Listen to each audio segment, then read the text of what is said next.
I chose data science because, I mean, it's the future.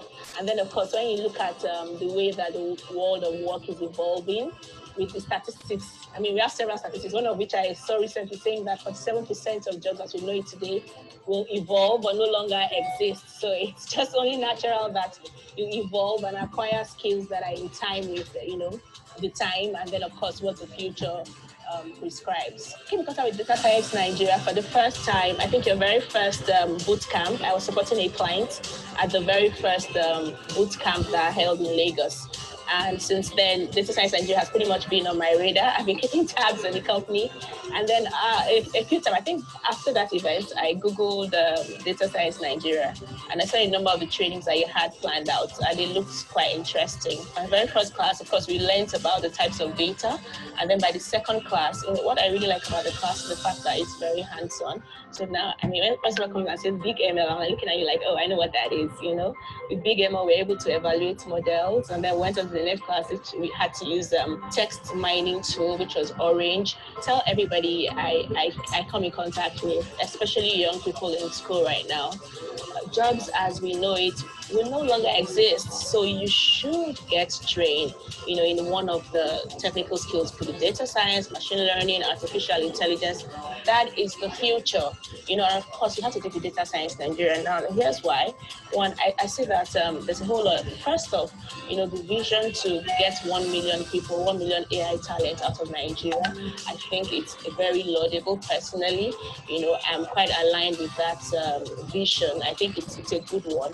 And then I can tell you for free that the training that you get is actually relatable. You can use it from the get-go. It's not all theory. And that's exactly what you have here. So I highly recommend Data Science Nigeria for your data science or AI or machine learning or any other post-industrial revolution skills.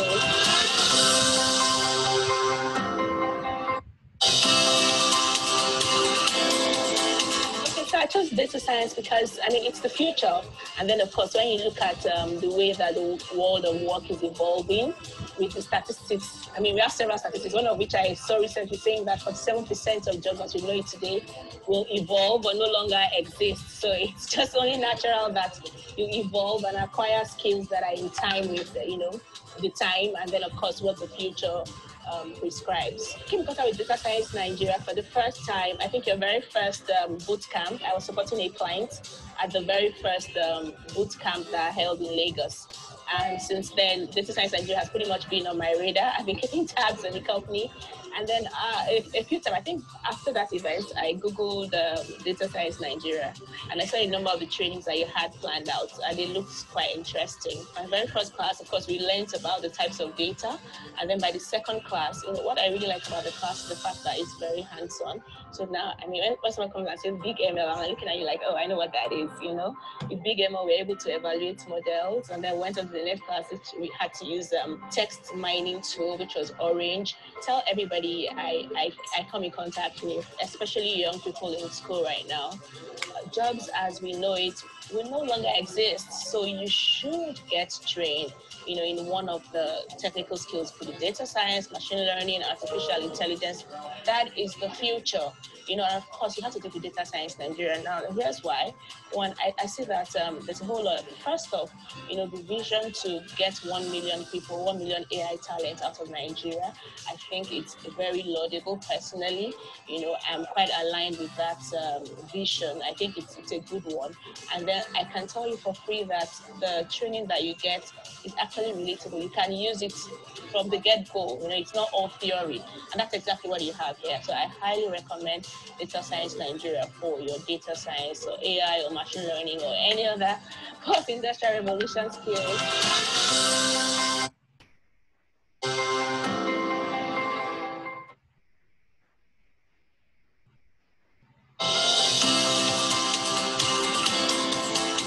So I chose data science because, I mean, it's the future. And then, of course, when you look at the way that the world of work is evolving with the statistics, I mean, we have several statistics, one of which I saw recently saying that 47%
I identify with it. I mean, it's...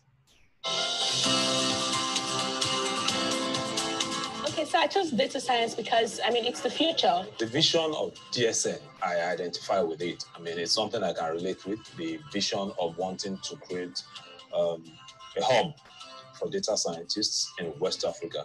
I mean, it's something that is highly needed. Yeah, so far so good. Has been a wonderful one. I was able to learn the use of data to interpret data to predict the future, definitely. My big take home is probably sentiment analysis and the use of big ML. Today we did data visualization, dealt extensively with Power BI. There's a whole lot I can do with it. Things that we've been trying to analyze, I can now visualize it and it will make more sense to my audience. Big ML majorly, it has been my own major takeaway, and the lectures were so broken down such that anybody can understand it. So what Sheon told me is lesser than what I even experienced the facilitators. They took us like children. It was like a dummy taking the course. Tell everybody I come in contact with, especially young people in school right now, jobs as we know it will no longer exist. So you should get trained, in one of the technical skills, could be data science, machine learning, artificial intelligence. That is the future. So for me, DSN, the vision, is something that every forward-looking Nigerian should identify with.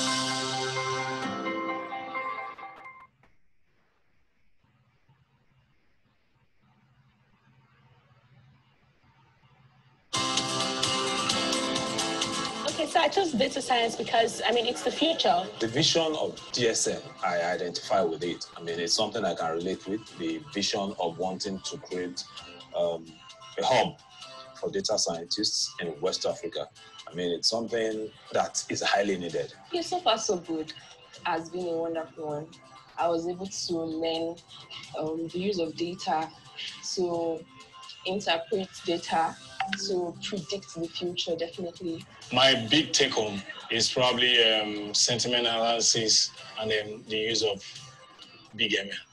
Today we did data visualization, dealt extensively with Power BI. There's a whole lot I can do with it. Things that we've been trying to analyze, I can now visualize it and it will make more sense to my audience. Big ML majorly, it has been my own major takeaway, and the lectures were so broken down such that anybody can understand it. So what Sheon told me is lesser than what I even experienced the facilitators. They took us like children. It was like a dummy taking the course. Tell everybody I come in contact with, especially young people in school right now, jobs as we know it will no longer exist. So you should get trained, in one of the technical skills, could be data science, machine learning, artificial intelligence. That is the future. So for me, DSN, the vision, is something that every forward-looking Nigerian should identify with.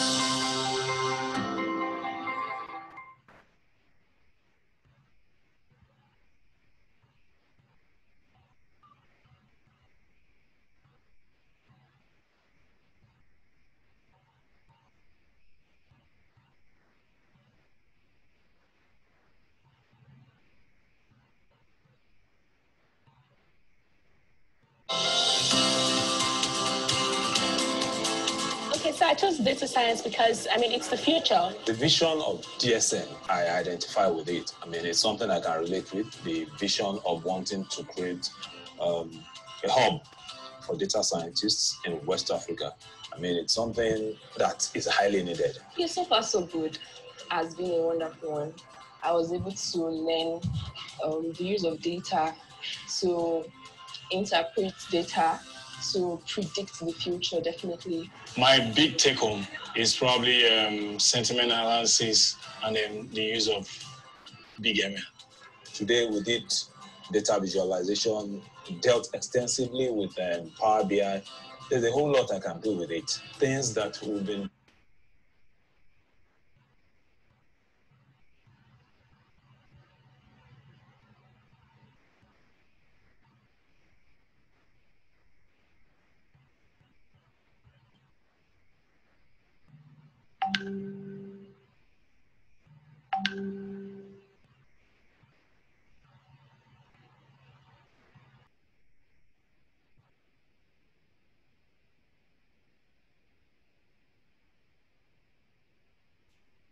Hi, host. Should I share my screen now? Ready? Not yet, doctor. Not Oh, yet. hi. Yeah, Okay. we'll introduce you properly once we start at 5:30.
The way that the world of work is evolving with the statistics. I mean, we have several statistics, one of which I saw recently saying that 47% of jobs as we know it today will evolve or no longer exist. So it's just only natural that you evolve and acquire skills that are in time with, the time, and then, of course, what the future prescribes. I came in contact with Data Science Nigeria for the first time. I think your very first boot camp. I was supporting a client at the very first boot camp that I held in Lagos. And since then, Data Science Nigeria has pretty much been on my radar. I've been keeping tabs on the company. And then a few times, I think after that event, I Googled Data Science Nigeria. And I saw a number of the trainings that you had planned out, and it looks quite interesting. My very first class, of course, we learned about the types of data. And then by the second class, what I really like about the class is the fact that it's very hands-on. So now, I mean, when someone comes and says big ML, I'm looking at you like, oh, I know what that is, With big ML, we're able to evaluate models. And then went on to the next class, which we had to use text mining tool, which was Orange. Tell everybody I come in contact with, especially young people in school right now. Jobs as we know it will no longer exist. So you should get trained, in one of the technical skills for the data science, machine.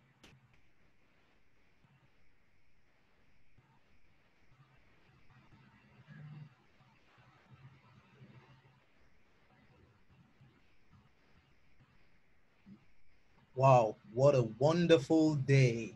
Good morning, good afternoon, good evening, everyone from wherever you're joining us from. Please feel free to drop your name. Let's know where you're joining us from. Introduce yourself using the chat room. Let's know where you're joining us from. Welcome, welcome. Our panelists are plugged in already. It promises to be a fantastic session together. All right. Timmy Dio from Lagos, I can see you. Williams from Lagos, welcome. Welcome, guys. Welcome. Hallelujah, welcome. I can see you, Hallelujah, from Bowen. I can see you, Benedict from Abia State. Welcome, Damilare. Abraham Musa from Lagos, welcome, welcome. Wow, Mike from Kenya, welcome. Good to have you on board. Good to have you on board. Welcome. Ikemini from Akwa Ibom, welcome. Ayodele from Port Harcourt, welcome. Welcome, everyone. Welcome. Welcome, welcome, welcome. So good to have everyone on the call today. Welcome, Okoyemi from Lagos. Aziz, welcome, Aziz. Welcome, Muiwa, welcome. Welcome, welcome, welcome. As you're joining us, just drop your name and where you're joining us from. Let's get to meet you.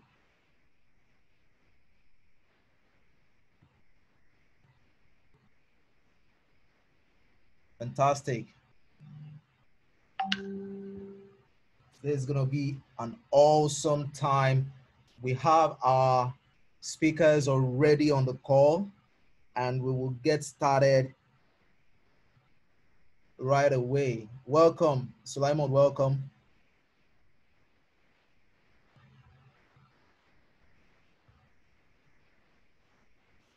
Welcome. Kodri from Oyo, welcome.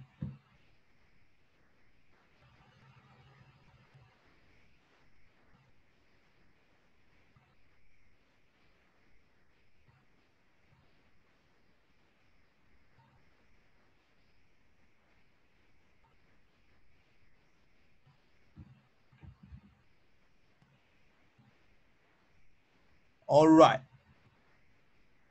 Okay, so Mike.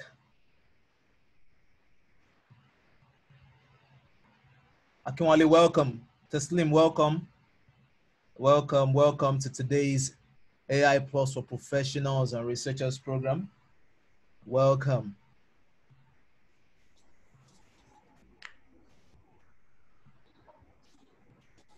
All right, so let's get started. All right. Thank you very much, Lakon. I want to say welcome everyone once again to our distinguished panelists. Thank you for joining us today, and for all our esteemed guests. We say thank you for joining this session. It's an honor to have you from all of us at Data Science, from the management staff and everyone at Data Science that has put this event together. We want to say welcome once again, and we believe that you're in for an exciting time in this program. This is the AI for professionals and researchers community we are launching today. We're excited to have everyone on board, and we believe that you will get a whole lot out of this event. I'll start by telling you about Data Science Nigeria. Data Science Nigeria is the largest artificial intelligence learning platform in Africa. Our vision is to build 1 million AI talents in 10 years. Last year, we won the #1 award in Africa, the highest award in Africa, which is the Matai Impact Award at Deep Learning in Daba. And this is the #1 artificial intelligence award given to the highest given to anybody. And we're giving this award based on our impact in training hundreds and thousands of young people across Nigeria free in an online, face-to-face, offline training. And we also do a lot in terms of internship and job placement for these young guys out there. Data science, so I'll tell you a bit about our milestones and what are the key things we've achieved so far. We have our AI knowledge box, which is a refreshed edition, which has over 17,000 publicly available videos from international universities that has been curated and put into an hard drive. And we do this because a whole lot of people do not have internet wherever they are, or they don't have solid internet connection to watch all these videos and at their own self-pace. So we've put this together, and this is available for free. All you need to do is just to request from Data Science Nigeria, and we'll link you up to the closest place in your location you can get this. Also, our online courses have seen over 22,000 people registered and sat for at least one of our classes. On YouTube, we have our 100 Days of Machine Learning program.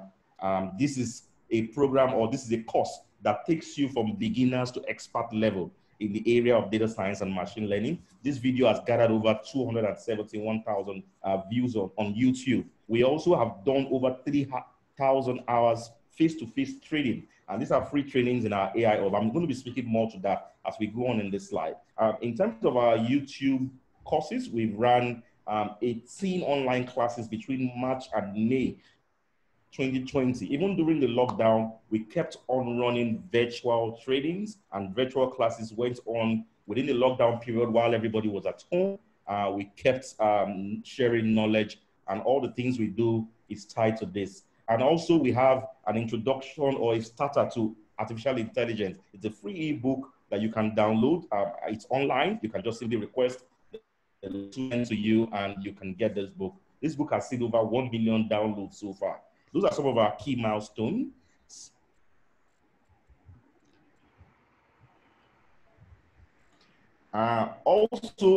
Recently we won the best academic poster at the 21st ACM Conference on Economics and Computer, EC 2020.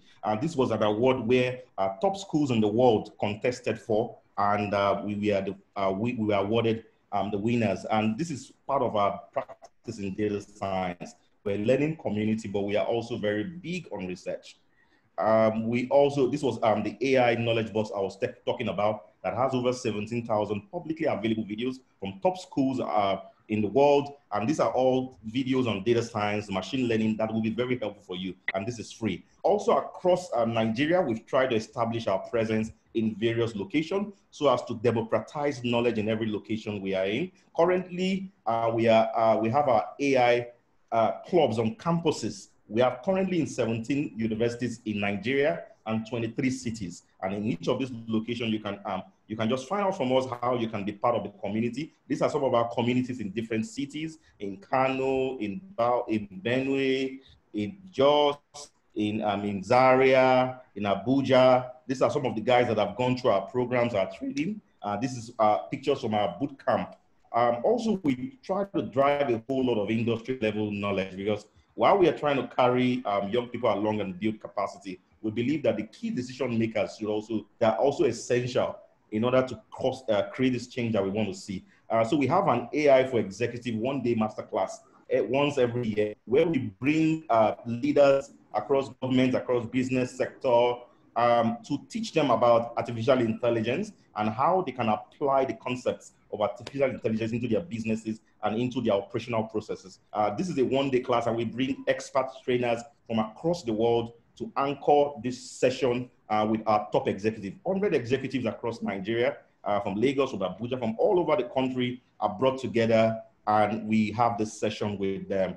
We also have our Artificial Intelligence Summit. This is the program we have all sectors, both students, people in the education sector, people in the business sector. Everyone comes together, and we start a conversation on how we can use artificial intelligence for social good. This is a very key program for us, and we've done this in 2017, 2018, and the pictures you're seeing from last picture you saw here was from 2019. One of the key things we do in data science is that we try to build capacity for people. While we do that, we do a whole lot of training for people across cities and campuses. We also have another knowledge stream for professionals, and I believe I'm speaking to professionals here today. We have the business analytics and introduction to data science course for professionals, which we hold every on Saturdays in our AI hub. But due to COVID-19 restrictions, bringing people together, we've been holding this training virtually. So reach out to us and we'll tell you when the next cohort is going to happen and you can be part of it. And this training is for anybody, whether you have knowledge in data science or not, as long as you're a business professional and you are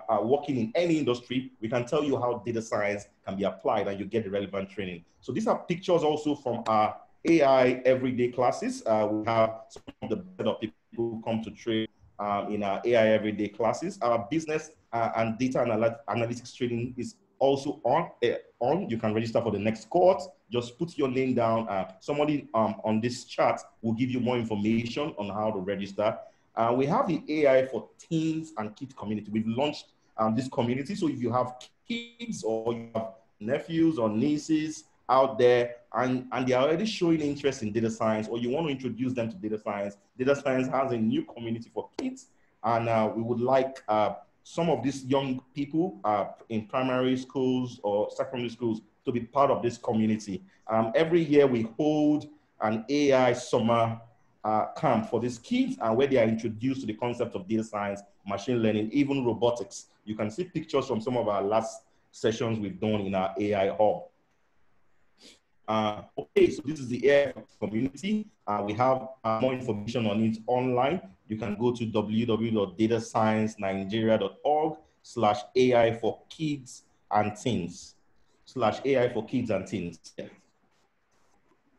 Also, we launched the first artificial intelligence book for primary and secondary schools, which is called the Basic Artificial Intelligence and Python Programming Book. This book is the first of its kind, where knowledge of artificial intelligence has been made in simplified format for people in primary schools and secondary schools to be able to understand this basic concept and to form a very solid foundation for them in the future career path. This book is an award-winning book, and it's available across all channels. You can get it on Amazon, on Apple iBook, on even on our local e-commerce platform here, Jumia. You can simply order the book and it's going to be delivered to you. You can see pictures on how this book is simplified.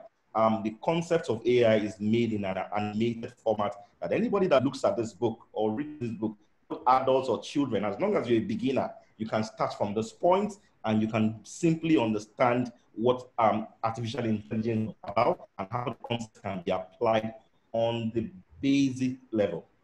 Also, at Data Science Nigeria, we are a learning community. We are also strong on research. We also offer consulting services in Data Science Nigeria. And one of them is recruitment as a service. We help companies look for talent. As much as we build a community of talent, we also place this talent into different organizations where they can create impact and solve problems. And that's why we've started a recruitment as a service program this year. And you can see some of our tagline. It says, it takes an expert to differentiate between fake and original. There are two different things. A lot of people tell you, oh, I'm a data scientist, I'm a data analyst, I'm a machine learning expert. They use a whole lot of big grammar. And we've said, don't be buzzed by buzzwords. Let the experts help your data science recruitment. So if you are an organization right here listening to us in this session, we can actually help you recruit top talent because we practice this field. This is what we do on a daily basis. So we know charlatans from the original people. We know people that are qualified to run data science anywhere. And we can help this talent, the best talents from across Nigeria to help your organization solve problem. And this picture here shows you all about data science, our 360 recruitment program, where we needs and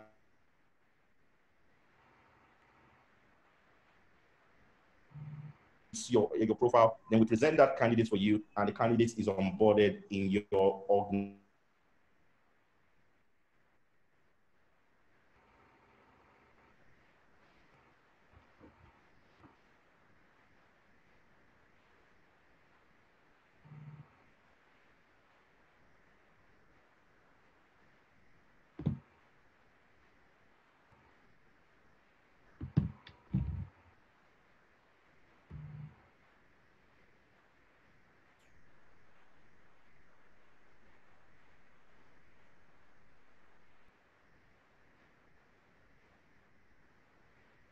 You are a talent here, you will join up and simply go on this link.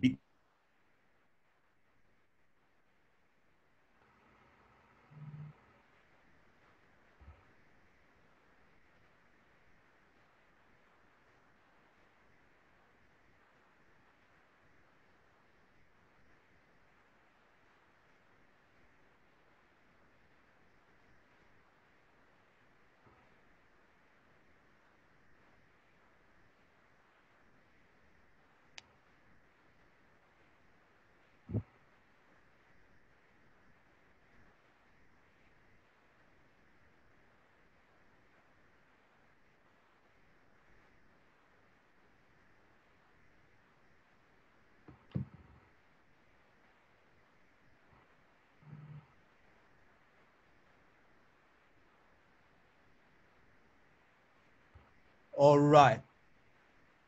Okay. All right. Thank you very much. So yeah, so if you want to join the talent pool, the link is projected on the screen, and you can also check the chat box for the link. That is bit.ly/DSN Talents 2020. And I tell you, you can, register, and then of course, once opportunities come up, of which we get almost every day, we would definitely connect you with such opportunities. All right. Now, today we are excited to have one of the industry leaders, right, in data and analytics. And that is no other person but Dr. Dumebi. Dr. Dumebi is the chief decision scientist at Rem Money, where he is leveraging data to bring greater value in retail lending. Prior to this, he was head of data science at Barclaycard UK. He has a solid technical background in data analytics and big data management, consolidated by years of experience in working in both the private and public sector. Dr. Dumebi has a PhD in computer vision and machine learning, where he published 4 peer-reviewed conference papers and 1 IEEE journal. He also has an executive MBA from Imperial College Business School, where he won the IBM Innovation Project and MBA Finance Prize. Today, Dr. Dumebi will be speaking on the topic, building data and analytics skills for the 21st century market.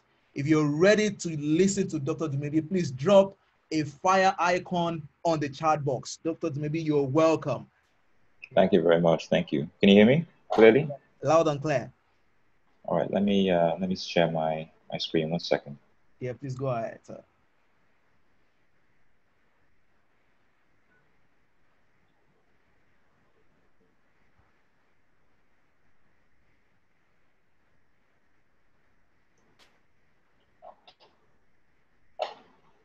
Yeah, your screen is up now. You see my screen? Okay, brilliant. Thank you so much for the introduction. Thank you so much, DSN, Data Science Nigeria, for having me. It's an absolute pleasure to attend your events. I always thoroughly enjoy them. And I'm a very strong supporter of the initiative. I too have hired interns from the program. So I encourage all of you to register. It's definitely rewarding, and it's for a great cause as well, because they have a lot of connections to strong networks. So thanks for coming, for listening to this event. The title is Building Data Analytics Skills for the 21st Century Marketplace. So yes, that was a very good introduction, so I don't need to reintroduce myself. Yes, I'm Dr. Dumebi Okwechime, and I work in Rem Money as a chief decision scientist. So for those who don't know, Rem Money is a microfinance bank. So, what is a bank doing with a chief decision scientist? But nowadays, many banks like Rem Money can see the value in utilizing data to make decisions. So in Rem Money, we make data at the forefront of a lot of our core decisions. Where I particularly spend time with is with credit risk. So what happens when you apply for loans? So Rem Money gives installment loans up to 6 million naira for up to 12 months. But we don't encourage our customers to come to our branch or to call us. We encourage them to use our app or our website. So we're completely digital. But to allow us to onboard customers and to make a credit decision, we have to use something called a credit scorecard. And what that does essentially is when a customer onboards, they give us a number of data points about themselves. We combine that with third-party data like Credit Bureau, and then we put all of this together into a decision engine that makes a decision, one of two decisions. One is, no, you're not creditworthy for this loan, or yes. And how it does that is that it takes a whole heap of historical data, so a whole bunch of customers we've seen in the past, and then it parameterizes them in a position of customers who were good and were able to afford the loan, and customers who were not able to afford the loan. And when a new customer comes in, we then put it through the same process, and the customer will land in either side, and that leads to a decision. So, this is amongst the core element of machine learning, taking a historical data, building the dependencies between the data points, and then using that to build predictive models for unseen scenarios. And that's what we do. Now, admittedly, so Rent Money uses data across the entire business. So it's not just credit risk. We also support collections. We also support marketing, and not just necessarily models and analytics, but also dashboards and business intelligence. So, you know, it's taken a while, but Rent Money is in a strong position where a lot of the data really leads a lot of decisions that we make. I think my previous experience was well explained, so I'm not going to go through that. So we'll just move on. So I get this question quite often. What is data science? And I think the reason why it comes around so frequently is because there is some expectation that it's going to be a very complicated answer. But the truth is it's actually very simple. Data science is the process of extracting useful insights from large amounts of data. That's it. So it's as simple as that, extracting useful insights from large data. But you know why it's so simple is because we actually apply data science in our lives every day. A good example would be, for instance, let's say you go for lunch every day at 12 p.m. When you go for lunch, you realize that all your colleagues are all coming down at the same time. So the queue to get served for lunch takes 30 minutes because it's so busy, right? And your lunch break is 1 hour, so that's half your lunch break just waiting to collect your food. But you realize that if you came half an hour early at 11:30, or you came half an hour later at 12:30, the queue is a lot shorter because less of your colleagues are there. So you can get through that queue in about 15 minutes. So you then proactively decide to take a decision to come earlier or later and get better value in your time. It's essentially the same process. You've collected data from the experience, you've seen some patterns, so the cause of that delay, and then you take action on that insight to improve value in your business. So of course, this is a very simplistic form, but businesses deal with a lot larger scale problems. So for instance, if that shop was to really have a problem that's a lot more relevant to today, would be trying to understand how to attract more business, how to understand how to bring more revenue, so those are the bigger problems, but essentially the process is the same. So we actually apply data science quite commonly in our day-to-day. So now focusing on the data scientist. What a data scientist isn't is an elite bunch of people with, who are just precious eggheads, right? That is a huge misconception. Data scientists don't necessarily have to be brilliant people. They don't have to be brilliant at math. You don't have to be brilliant at coding. You don't have to be brilliant at statistics. In fact, data scientists have a number of core skills, but they don't necessarily have to be it's only for the exceptional. That's the misconception. In fact, it's those who have those core skills as well as the determination to dig into data to find the right answer. Really, that's a lot more valuable than the misconception of exceptional people.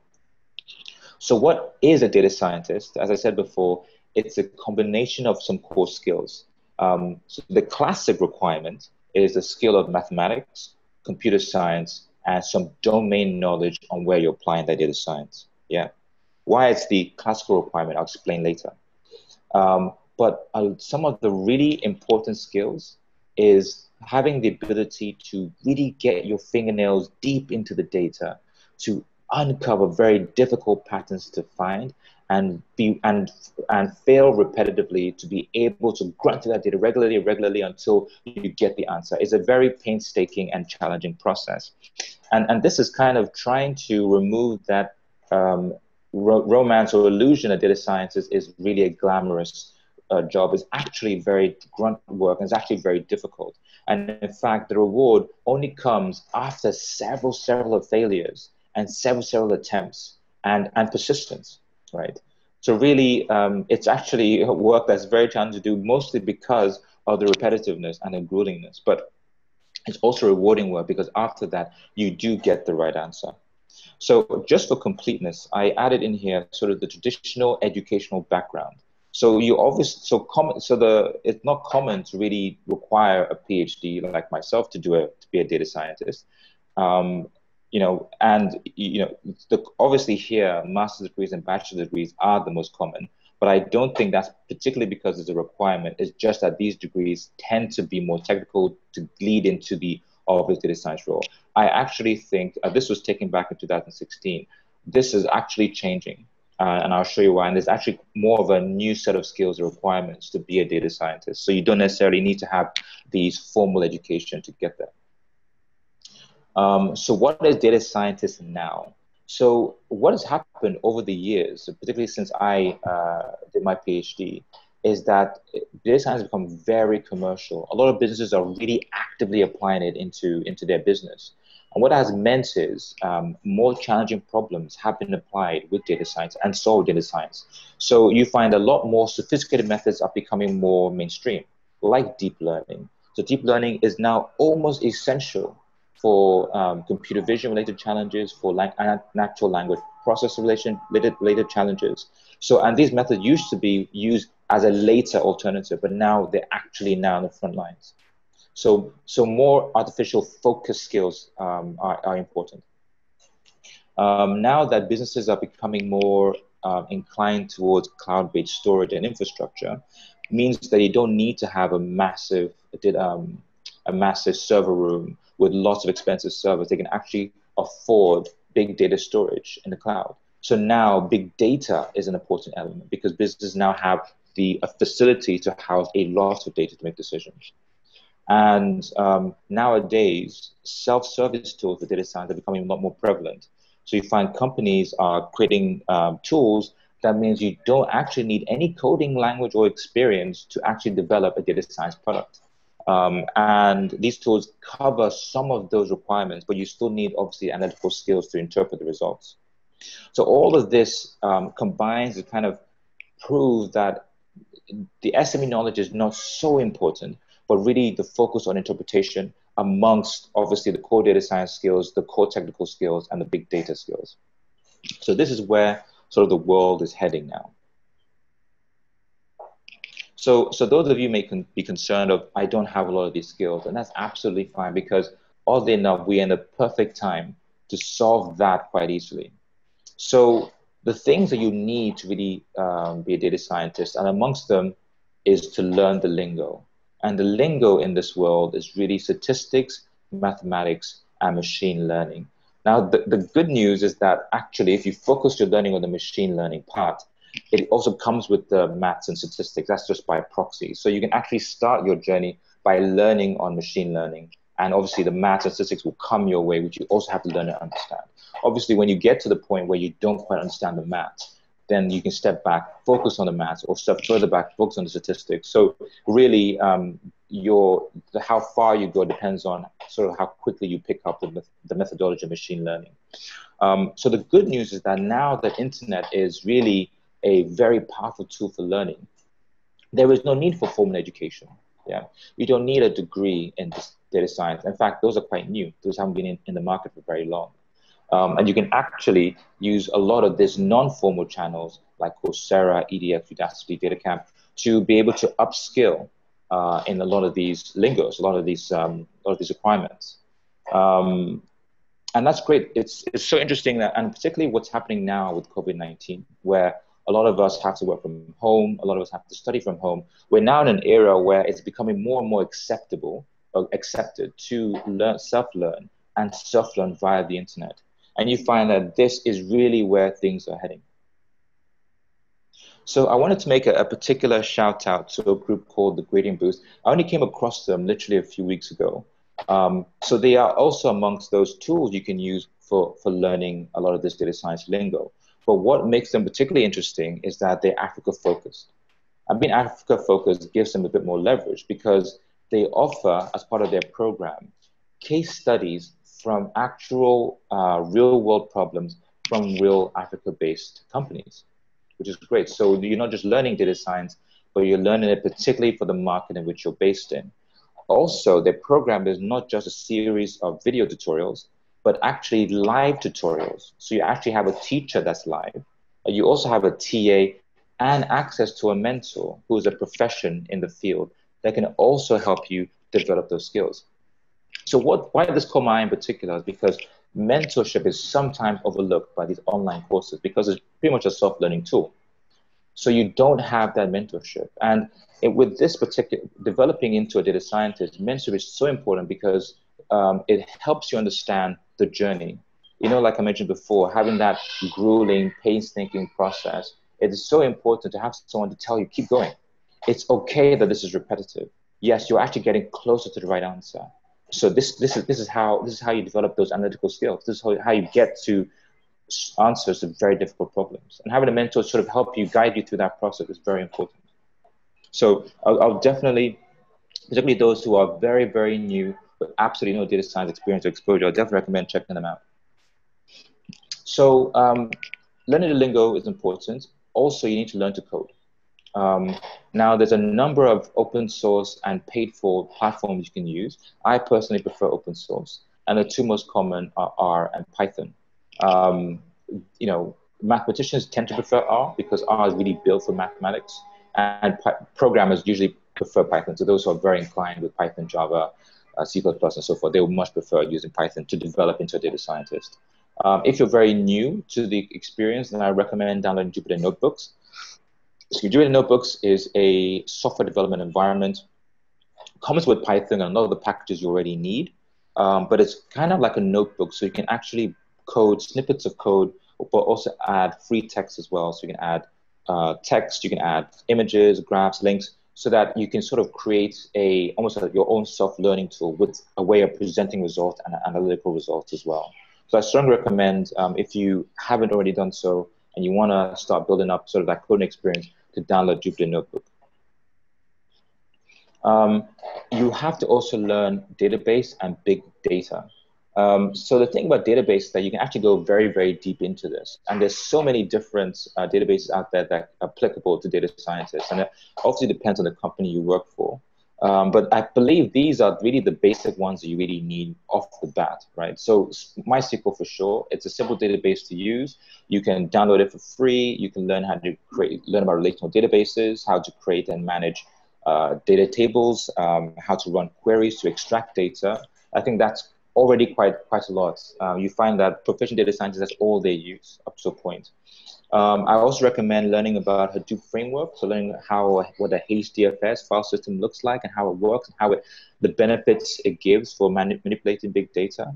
Also learn about MapReduce framework and what it does and how it helps you process data very quickly. And of course, particularly those who are more inclined in Python, I also recommend having some experience around Spark, how Spark works, how Spark leverages Hadoop file systems, and how Spark can be used to help you process data very quickly and help your Python code really utilize big data. So I think these are a really good start. And obviously beyond that, that's just your choice to go deeper or learn tools that are more relevant to a particular company or problem. And then this obviously is, apart from learning the tools, apart from learning the skills, what's really important is to learn the workflow. This is really the data science process from start to finish. And this is really where the magic happens. And if you like, this is where also the problem starts. You have to be capable and comfortable to go through the ability to obtain data. So that's running queries, extracting data, scrubbing through that data, which usually involves data cleansing. So quite often, a number of you will receive data from businesses or from colleagues that really needs a lot of TLC to get it to the position that it needs for you to do your analytics on. So removing noise, removing inconsistencies. And then you explore the data, try to understand and uncover some of those patterns and dependencies. Now, you won't be surprised that most of the data science experience is spent in those first three buckets. You can actually comfortably spend 90% of the time on those three, because those three are really important. Data is the raw material for the model and the interpretation. And if that's not done properly, then that could skew the results you get and never lead you to a right answer. But of course, when you've done those steps correctly, then you're able to build the models, and then you're able to build an interpretation of what you're seeing. Yeah. So this process is really important. And obviously, finding an opportunity to practice this is very important, and make it your mantra, because if you were to skip a step, you might find yourself in a position where you're just not getting where you need to do. So it's very important to practice that process and be patient with it as well. This is really important. Joining a community, right? You need to be around data scientists to be able to speak like they do, be able to understand data like they do, to be able to understand problems like they do, because that's also part of the experience. If you don't have the opportunity to surround yourselves, then you won't be able to really understand why data science is what it is, and how a good data scientist really handles and tackles a problem. So a good way to sort of join the community is Kaggle competitions and Zindi competitions. It's great because people often leave feedback, some tips, their own code, so you can actually catch up and learn new techniques and methodologies very quickly from these communities. Like I mentioned before, mentorship is very important. The grading boost can help with that, but also internships, right? Particularly those who have just finished uni or you're in between jobs, or you're even still in uni and you have a bit of a break from your summer vacation or your holiday, that you seek out internships. Some companies are better than others at advertising internships, but I would recommend just going to LinkedIn and find companies that have a data science team and just reach out to any of the leaders and just say, hey, I'm looking for an internship. Are you available? I've actually accepted interns via LinkedIn, with directly contacted by them. So, don't be shy, just go for it and see if you can get yourself into a 1-2 month experience with a real company, because that could really give you a huge leap forward to really getting yourself into that world. And of course, events like the DSN, so you're already doing the right thing. Being here, listening to this, attending these events already gives you exposure to that world. So this is a lot of work, particularly if you're starting from ground zero. This is a lot of work that will take some time to develop. But at the end of that is the prize, right? And this is the prize. The AI fintech market worth $20 billion. And the AI market size projected for 2025 to be $390 million. In spite of COVID-19, I still think this number is accurate. Yeah. You have to understand, guys, that the data is growing exponentially. Yeah, there is no running away from it. So data problems will always be there, and there will always be work for data scientists to do. So going through this difficult process to build those skills is going to get you into exposure into a world that will give you a lot of interesting problems to solve. Yeah, for you to help companies solve big problems to improve people's lives. Yeah, so this is really where where this is all heading, and the opportunities across all industries, right? Robotics, sensor perception, speech recognition, natural language processing, machine learning, deep learning. There is so many different aspects to this industry, and it can be applied in so many different sectors. So even if you have a preference for financial services, for retail, for fashion, for entertainment, there is always something to do within data and within data science. So you can always find something to float your boat, something that interests you, that gets you passionate, and that's the great thing about the industry, because you have that flexibility. So stick to it, and that's kind of where you need to be heading. So I thought I'll end with this quote from Jack Ma, the founder of Alibaba, and it says, "Never give up. Today is hard. Tomorrow will be worse, but the day after tomorrow will be sunshine." So essentially, you're going to get some difficult days in this journey. Trust me, you're going to have some very hard days where you don't think you're good enough, where you don't think you're capable, where you don't think you have what it takes.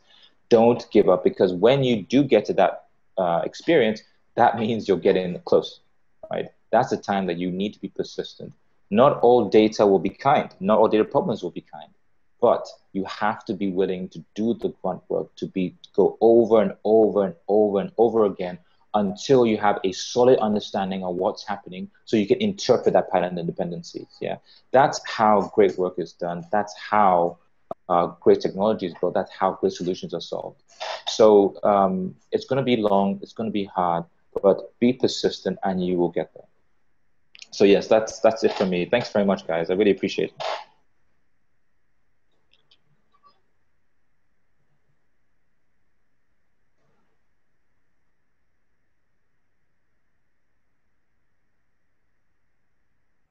Wow, wow, wow. Awesome, awesome.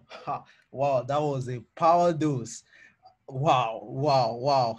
Awesome. Please just drop a fire emoji, a clap emoji on the chat box if you really, really got something from that session, that wonderful session. Wow. Wow. Thank you so very much, Dr. Dumebi. Thank you very much. So I know a lot of the attendees have questions, right? Guys, I tell you, we're going to have a panelist session where all of your questions, just make sure you drop the questions in the Q&A, right? Use the Q&A to, drop your questions. And I tell you, we'll go through those questions during the panel session. All right. So now we'll move to our next speaker, right? Our next speaker, Bura, are you on the line to introduce our next speaker? Wow. Yes, Leiko, I'm online. Good evening, everybody. It's a pleasure to welcome Esemeje Omole. She's an highly skilled data scientist with experience in data, web analytics, and she has a master's degree in data science and computational intelligence from Coventry University, UK. And over the years, she has done interesting things. She has done amazing things. And this is a special thing to the ladies out there. It's part of why Esemeje is here. So if you have questions, please ask her. And she's the lead data scientist at Theragon, and she's great at what she does. And today she'll be speaking about understanding artificial intelligence and use cases. So please say hello to her in the chat window. Esemeje, please, are you online? You can share your slides now. Thank you very much, Wura. Yes, I'm online. Good evening, good day, everyone. It's great to be here. Thank you very much, Dr. Dumebi. You've done a fantastic job introducing and giving us a wonderful encapsulated information around artificial intelligence and data science. So I'm just going to add a little bit to what he's talked about, and I hope you find it interesting. So I'm going to share my slide now.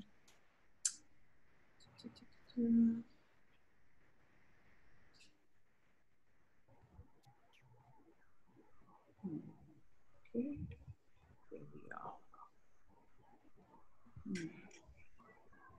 Yeah, your slide is up now. Okay, so that means you can see my screen. Yeah. Good.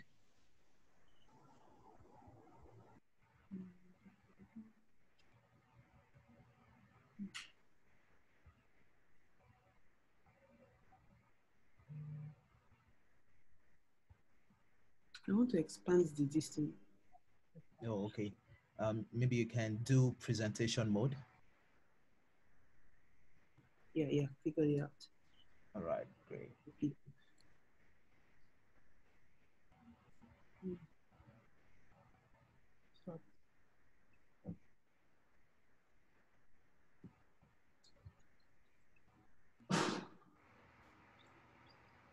I think we're there now.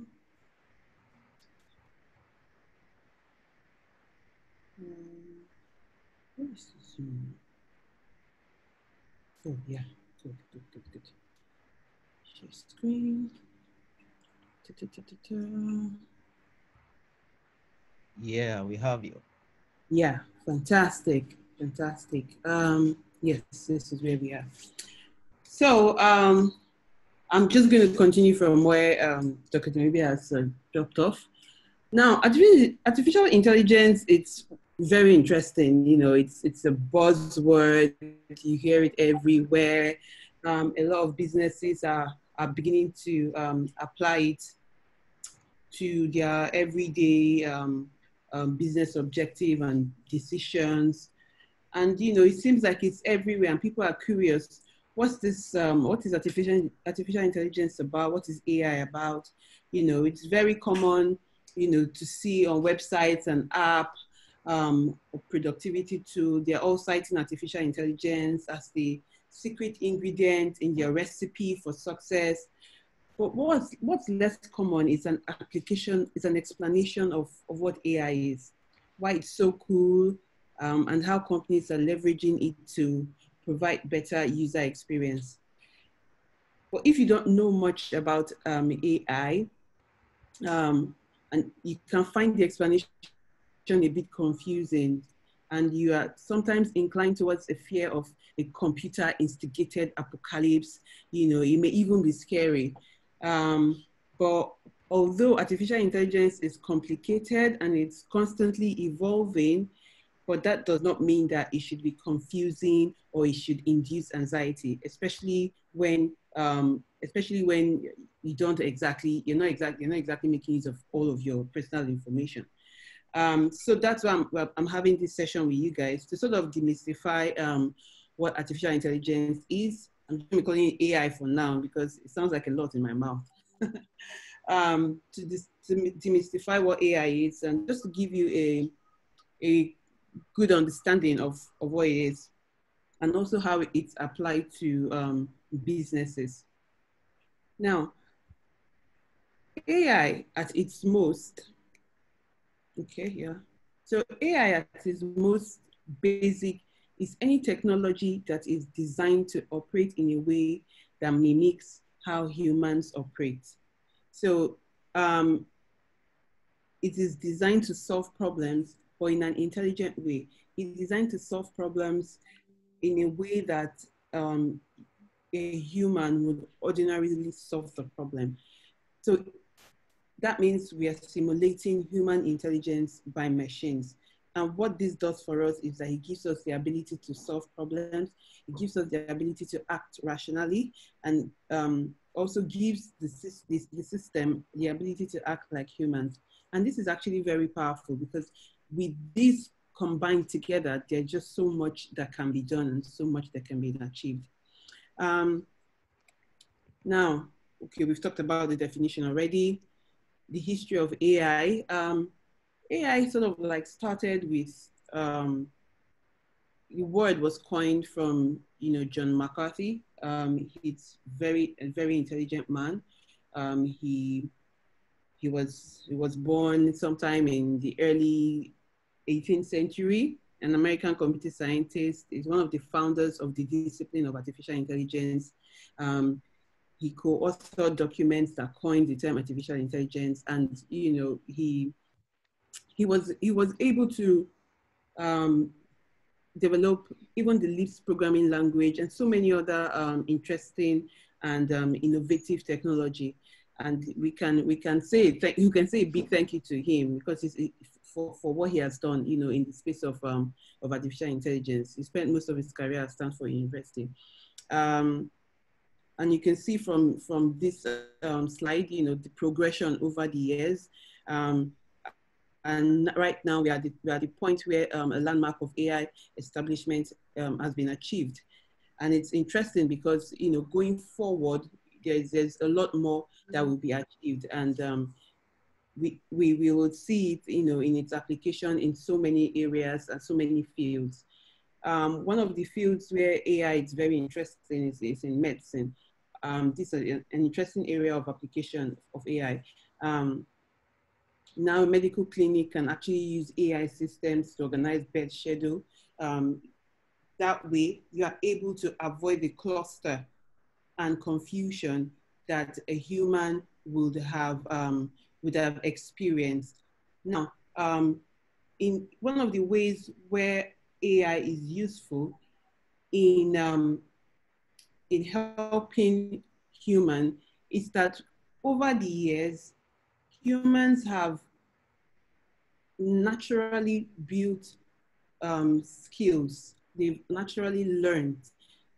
They've naturally taken in data, and they've been able to process this data, and they can make decisions on the fly, right? What AI does now is that in trying to mimic artificial intelligence, trying to mimic humans, they are now fed with, the system is fed with a lot of data that the humans have also been fed with. And over time, the system learns and is now able to also make the kind of decisions that a human would make on the fly. So if we are looking at application of AI in medicine, for example, an expert or an experienced medical administrator would have spent a lot of time organizing the medical facilities, the facilities in the hospital, getting the bed schedules and the likes, staff rotation and all that. But when we now apply AI to that field, you now have the machine or the system actually doing this in place of the human. And what this does for us is that we are able to we're actually able to achieve this faster, and we're able to achieve this even at scale. So where human is limited in terms of time and in terms of capacity, AI system can now handle issues like this at record speed. Now, if we look at AI in the music industry, so, this of course is is in line with what Dr. Dumebi talked about. You know, when he mentioned that AI can actually be AI and data science can actually be applied in any field, right? It doesn't matter if you're a fashion designer. There is always room for data science. Now, if we look at the music industry, now with the use of AI, music actually now being composed automatically. They're being composed, you know, on the fly, because that system has been fed with enough data to actually know. Now the system knows what to do. Now the system knows how to mix notes together. Now the system knows how to combine sounds together, and music is formed. So it's very interesting, you know, the different areas where AI can be applied. That's why artificial intelligence cannot be given a single line of definition. Like, it has an ultra-wide scope to deal with different problems and to learn through past experiences. Now, the core part of artificial intelligence is the algorithms. AI demonstrates some of the behavior that is linked with human intelligence. So, for example, creating music is a behavior that is linked with human intelligence, and AI can actually be applied in that space, and it gives us a great output. Another area of application is in the telecom. There are lots of telecommunications companies that actually make use of AI to better understand their customers. They deploy heuristic search in the management of their workforces. They are able to even provide work schedule for their engineers. Interestingly, AI is also able to, in the telecommunication industry, and I've spent some time in that space as well. It's interesting to see how AI is able to make predictions. I can tell the kind of, because of the kind of data that the system is interacting with, right, about the customers, you're able to tell, and you are able to better serve the customer. So you're able to offer better services to the customer, where you're able to provide, you know, accurate information to the customer and help the customer make right decisions in terms of the services that telecommunication is providing. An example would be that a customer is able to, the telco, for example, can predict Wura, for example, is going to reach when she's going to recharge her next, when she's going to make her next recharge, and how much she's going to recharge. That is because over time, we've gathered data, the system has gathered data based on how Wura has been interacting with her telco or her network provider. And the AI system has taken this data, and in order to better serve their customer, in this case, Wura, I hope you don't mind Wura, better serve their customer, they are helping her and making the right predictions to help her make her decisions, which in the end makes everybody happy, right? So Wura is happy that, oh, her network provider understands her, and they're predicting what she needs and making life generally easier for her. And she goes ahead and makes, pays for the service. And the telco network is also happy because, of course, they're making more money, but more importantly, they're better serving their customers. So at some point in this slide, I'm going to be moving away from the slide and try to bring you home so that we can all have a feel of how I use data in my workplace, and also how data can, how AI can be applied even in the Nigerian space. Okay, so robotics and AI. A robot is a mechanical machine, and it can be deployed across different spaces. So I've seen robots in the healthcare industry. I've seen robots in the airport. I think there was a news sometime early this year about robots being deployed in one of the Nigerian airports. What happens in this application area is that the robots have actually learned based on data that it has been fed with, has learned how to behave and what to do. So, for example, if you want to gain entry into a space and at the airport, for example, usually what a human would have done is, okay, can I have your passport? Can I have it scanned on a scanning device? And then issues you your boarding pass, so depending on the case scenario. So what the robot will do, the robot will actually do what the human was going to do. So the robot will actually speak to you, ask for your details, you give it, hand it over to the robot, it scans it, or it scans it because it's got a scanning device, on it. It scans it and gathers all your information and then tells you what to do based on the information that it has read. So this is very interesting, and there are also other areas where robotics are applied, even in the logistic and transportation industry. Even restaurants now, there are a lot of restaurants now, of course not in Nigeria, but there are restaurants that have robots actually taking their food order, and serving them food. So very interesting things that that AI can solve. Okay, so I'll move to the next example. So right now, AI in the gaming industry. I know at some point earlier sometime a few years ago, there's this game that was quite popular that a robot beat a human to it. I think it's called the Go. And it became sensational and it went viral, because it was the first time that was happening for that particular game. But over time, what happened there is that the machine had learned how the game was being played. Now the machine learned even the moves. So when you make a move, the machine learns the next move to make. And this is really interesting because it means that the machine is now thinking the way a human would think. And you can have that kind of interaction in a gaming industry.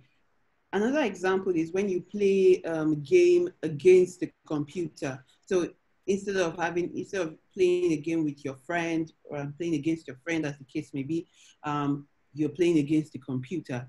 And it's probably like a challenge, right? What has happened there is that the computer has been fed with enough data to understand every move and to understand how to react even to moves that you're going to be giving to it. And that's very interesting because it makes it dynamic in a sense. So you're not just playing a game all by yourself, and but when you have a machine at the other end that's actually interacting with you on the same capacity of a human, I mean, that's really, really interesting. So we have application of AI in gaming. Another interesting area where we have we have AI applied. It's in the banking industry. This is really interesting, and it's, Dr. Dumebi has also touched on a few things here, especially when you're looking at loan investigation, ATM design, and the likes.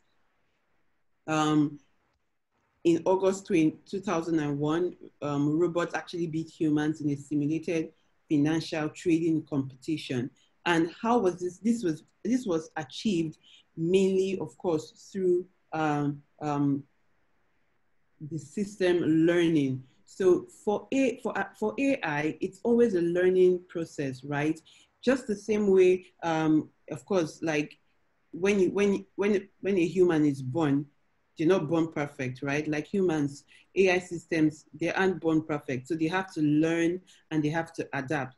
And all of that is done just like how humans learn and adapt, by taking in information or data, by processing it and storing it for future reference.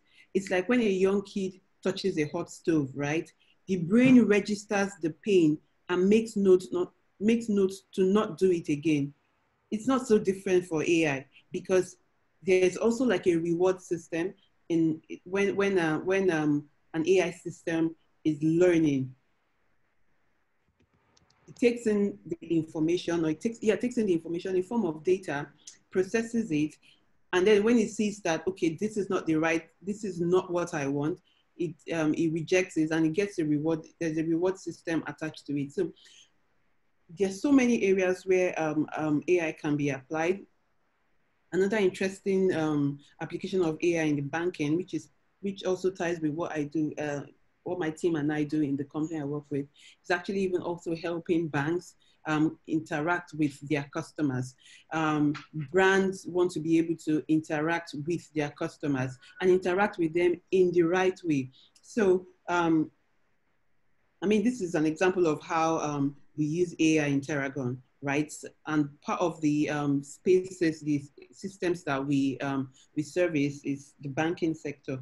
So banks wants to be able to interact with their customers. They want to be able to better serve their customers. They want to sell the right product to the right customer, or want to sell the right service to the right customer at the right time, right? And that is in this area, of course, you definitely have to apply artificial intelligence, because you have a vast amount of data, you have a vast amount of customers.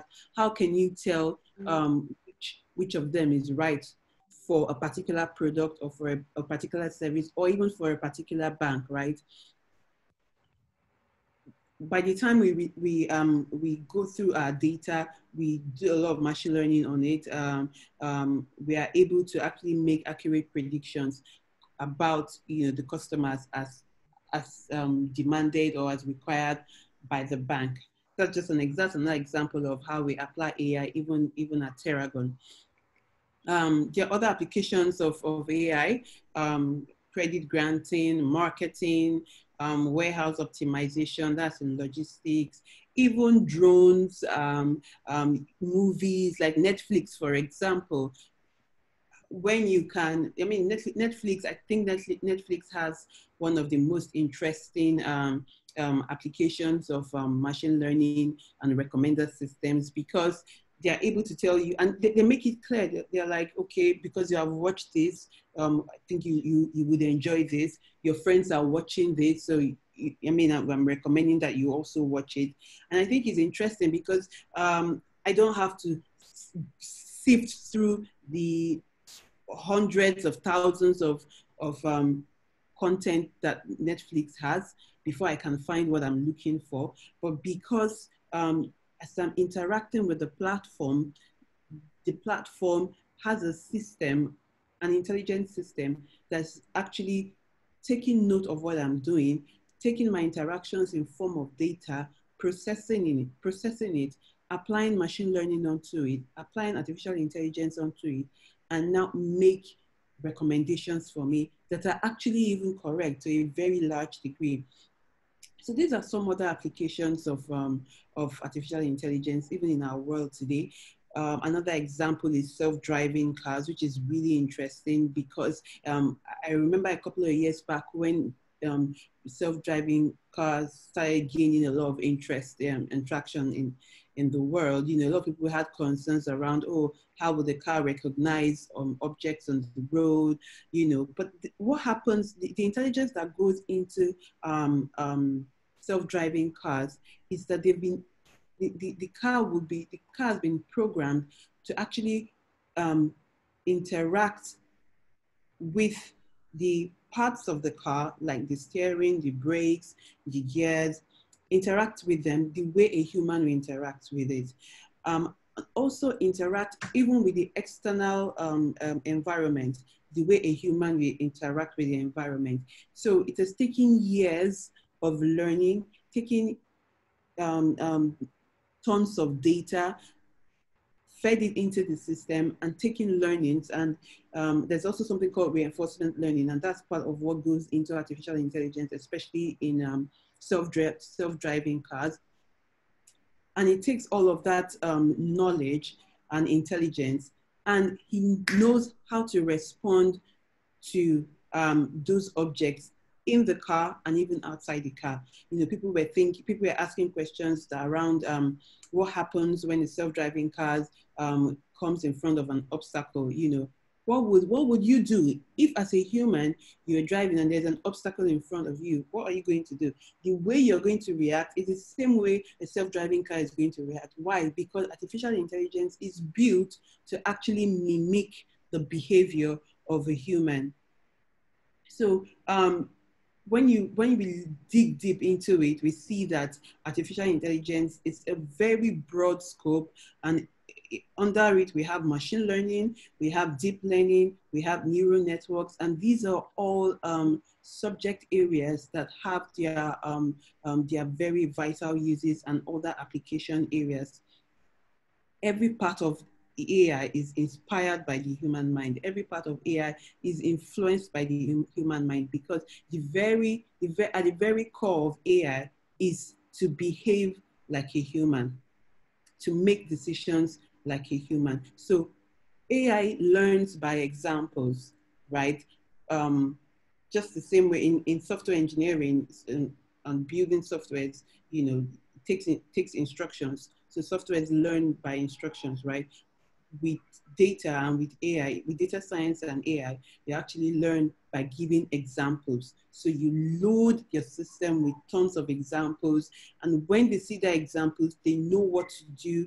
The system understands what to do, and when it's faced with something similar to that, the system knows how to respond. Same thing applies to image recognition, and computer vision. What happens is that the system is now able to actually identify objects, and not just identify them, it can actually tell you what this object is, identify actually that object or an animal. What image recognition does is that they're able to take snapshots, take pictures of objects or people, and they're actually able to tell what that thing is. It might seem like, it seemed like a very easy thing for the human mind to do. And that's because the human mind has evolved over years and centuries. And once you see a cat, for example, you just automatically know it's a cat, regardless of the position of the cat. Even if you see just the hands of the cat or the back of the cat, you can tell that it's a cat. That's because over time, over the years, you've seen cats a lot of times. So it's been registered in your brain. That's the same way artificial intelligence works, especially in the area of computer vision and image recognition. The system is fed with a lot of data as examples, so that when it's confronted with something similar to that, it can respond accordingly without error or without wrong judgment. So now we're going to look at the advantages and disadvantages of artificial intelligence. I'll be rounding up in like very few minutes. Now, of course, from our examples and from what I've talked about, artificial intelligence is definitely more powerful and more useful than computers. things that you could have, you can now do more, right, with artificial intelligence. Your Google search, for example, something I find very interesting on Google search is that while you are typing a question on Google search, I'm sure you notice that it helps you complete the question, right? And some of you might be thinking, wow, how did Google know that that's what I was going to ask? Or how did Google know that this is what I'm looking for? That is artificial intelligence at work, because over time, there's been a lot of data that has been fed into the system, and it becomes more powerful. You now have a lot of problems now being solved. New problems are being solved. Conversion of information into knowledge. It has information overload. So instead of, now that, using the Google search example, for example, as an example here, when you search and Google search actually predicts your question, right? What has happened there is that you don't spend as much time trying to complete that sentence anymore. One, two, it shows take exactly to where you need to be. So it has boycotted a lot of information that you would have had to sift through to find. But because the system is now intelligent, it can take you directly to where you need to get to and give you the answers that you need. But it comes with some disadvantages as well. Now, there's a lot of infrastructure cost that's involved in dealing with artificial intelligence and data science. There is also, of course, the scarcity of the right skill for this, and it's one of the major disadvantages here. There's difficulty with the software development, and actually even that integration of AI even into software.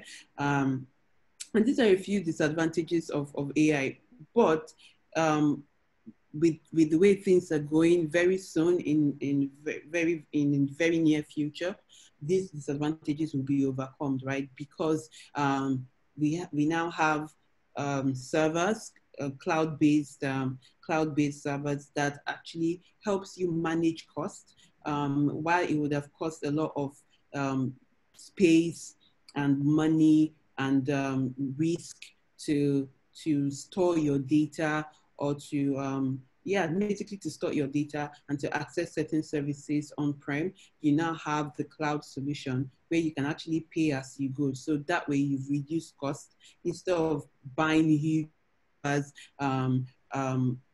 you're not necessarily going to end up using all of the spaces there. You actually just pay for what you're consuming. So most of these disadvantages are already being taken care of.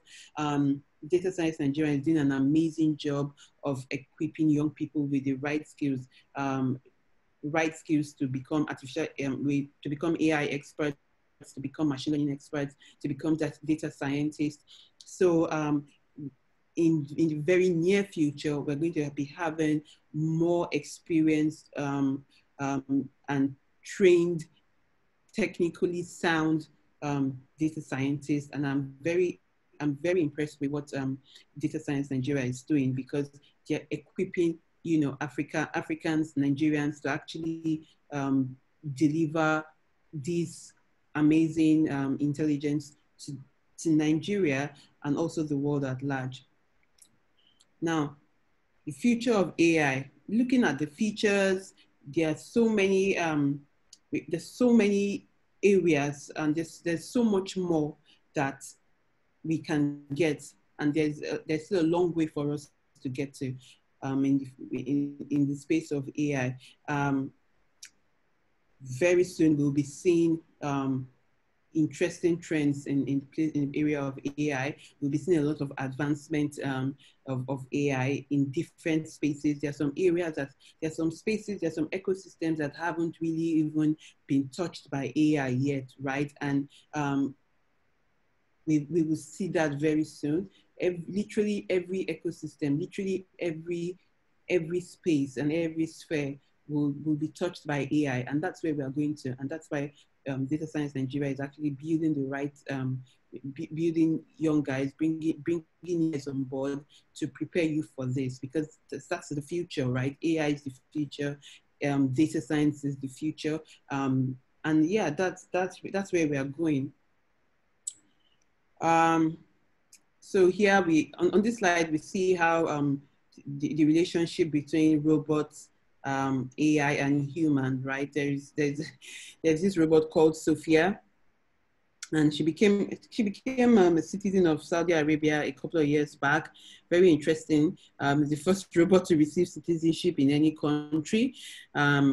This goes to show you how, you know, different countries are embracing AI and actually integrating it even into their everyday activities.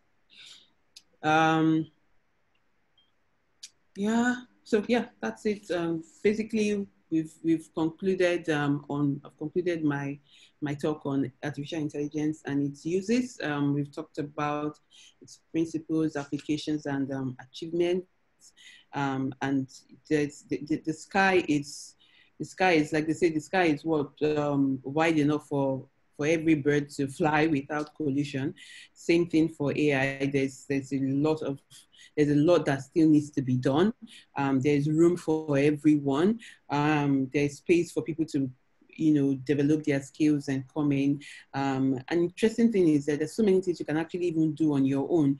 I've seen so many interesting things coming out of the work and projects that's come out from even Data Science Nigeria, and some things some solutions that you probably wouldn't have even thought about. I haven't thought about some of these solutions, and I'm impressed and amazed by the things that, you know, Nigerians are using artificial intelligence, problems they're using artificial intelligence to solve, you know. So there's a lot that can be done with it. You just have to understand the concept and just get your hands dirty, dive right into it, and you do amazing stuff.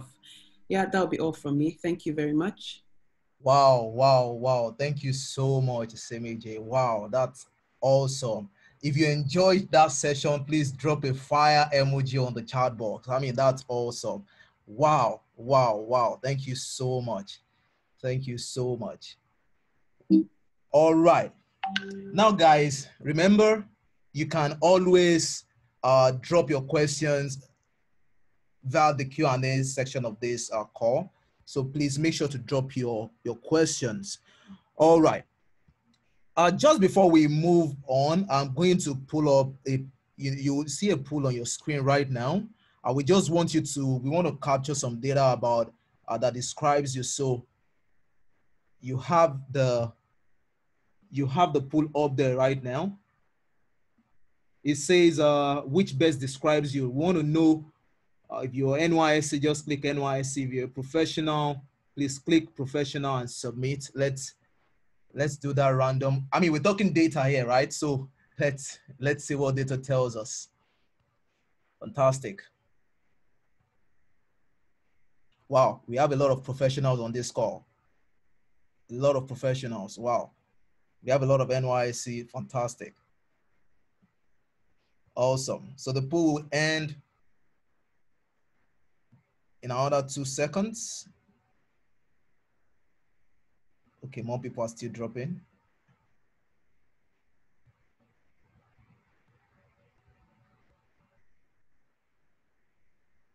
Okay.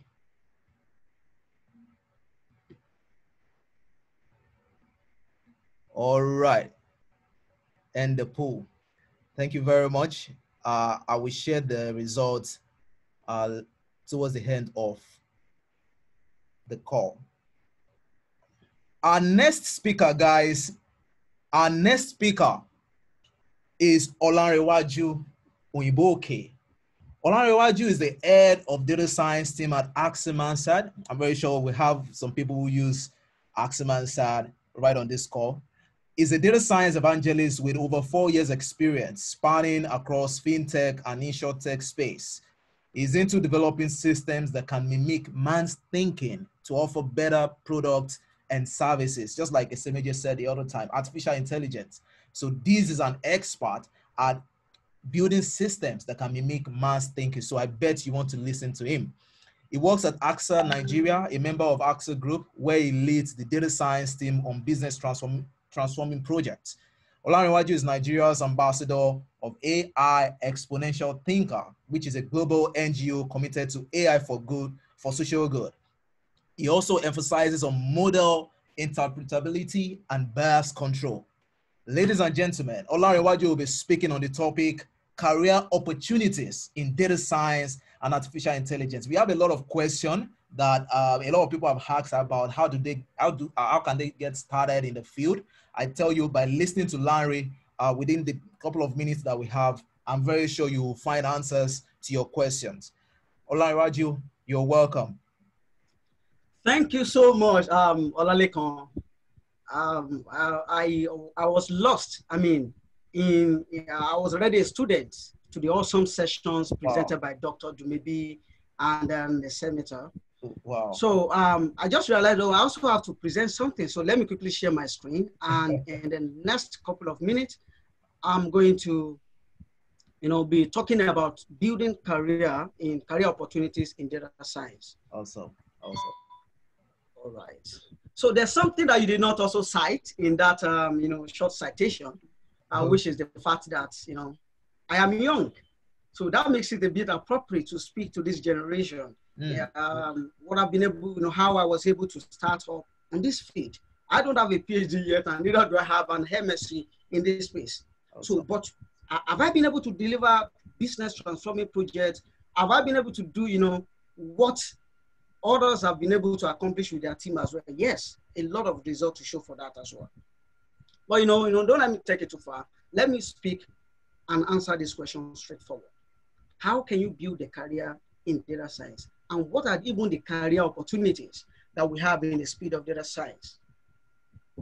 I would like to start with this quote. Say, data is the new oil. And I live in an oil country where nobody is drilling. This is a summary of my own experience as I journey through the insurtech, from the academics to the insurtech space, up to the even to fintech industry. Nigeria is so blessed with data, and data is the new oil. So, this quote and this summary, which is the answer to this topic, I don't know what you can see, and I'm going to talk to you, every participant, who is looking forward to building a career in this field. That for you, what can you see right now from this quote? Are you seeing problems or are you seeing opportunity? All right, so let us drill down. At the end, I'm going to expatiate on this, and we can then, come to a conclusion of the enormous opportunities we have in this field. So let's look at it globally. What is happening? The raw materials for this field is data. There's a huge data gap. It starts from there. Today, we generate 32 yottabytes of data every time in 2020, of which 11%, just 11 yottabytes are being analyzed. Sorry, yottabyte is a unit of measurement. Is after, you can't gig, from, kilobyte, megabyte, talk of terabyte, talk of exabyte before you go to yottabyte, to tell you the volume of data that the world is generating. 11 yottabytes, that's all like 34, 35% of the data generated are being analyzed. And less than, I can say less than 3 or 4 yottabytes are being utilized. Some are analyzed and just dumped. The only few ones that are being acted upon, they are lesser than even 10% of the total data that has been generated. You see, we have a data gap, meaning that we need enough hands, capable hands that can work with data. Am I talking about opportunities here? I think so. Okay, let us also see what has been forced on us by the fourth industrial revolution.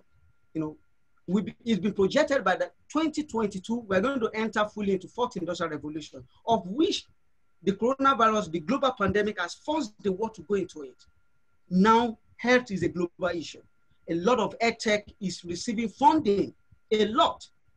Dr. Odaibo, who is, I follow him a lot, it's like a mentor to me as well on this field. He recently just raised, seed fund for one of his startup. If you had Earth initiative using AI, artificial intelligence, to improve humans, to predict disease evolution, and by so doing, developing products and services for either preventive measures or that one that can help to take care of it. So there is a huge, use cases coming up from the health industry, which also requires data scientists to come into the space. Automation. There's no better way to put it. It is called the game of automation, because companies and entities that can automate their processes, they will gain the lion's share in the post-coronavirus cake. They'll be the one to lead the pack to bring more convenience to their customers. So, you see this being happened by, the knowledge of data science, artificial intelligence, combined with some level of technology intervention. There is space there. How about risk? The world as a whole, at large, is full of risk. You start seeing people finding ways, technology solutions that can help to manage risk around family, around your finances. Nigeria now, you can see financial risk now. The recent release now of our GDP, we see a 6.2 or 6.3 dip, in Q2. That way, the economy itself is experiencing this risk of, going into the recession.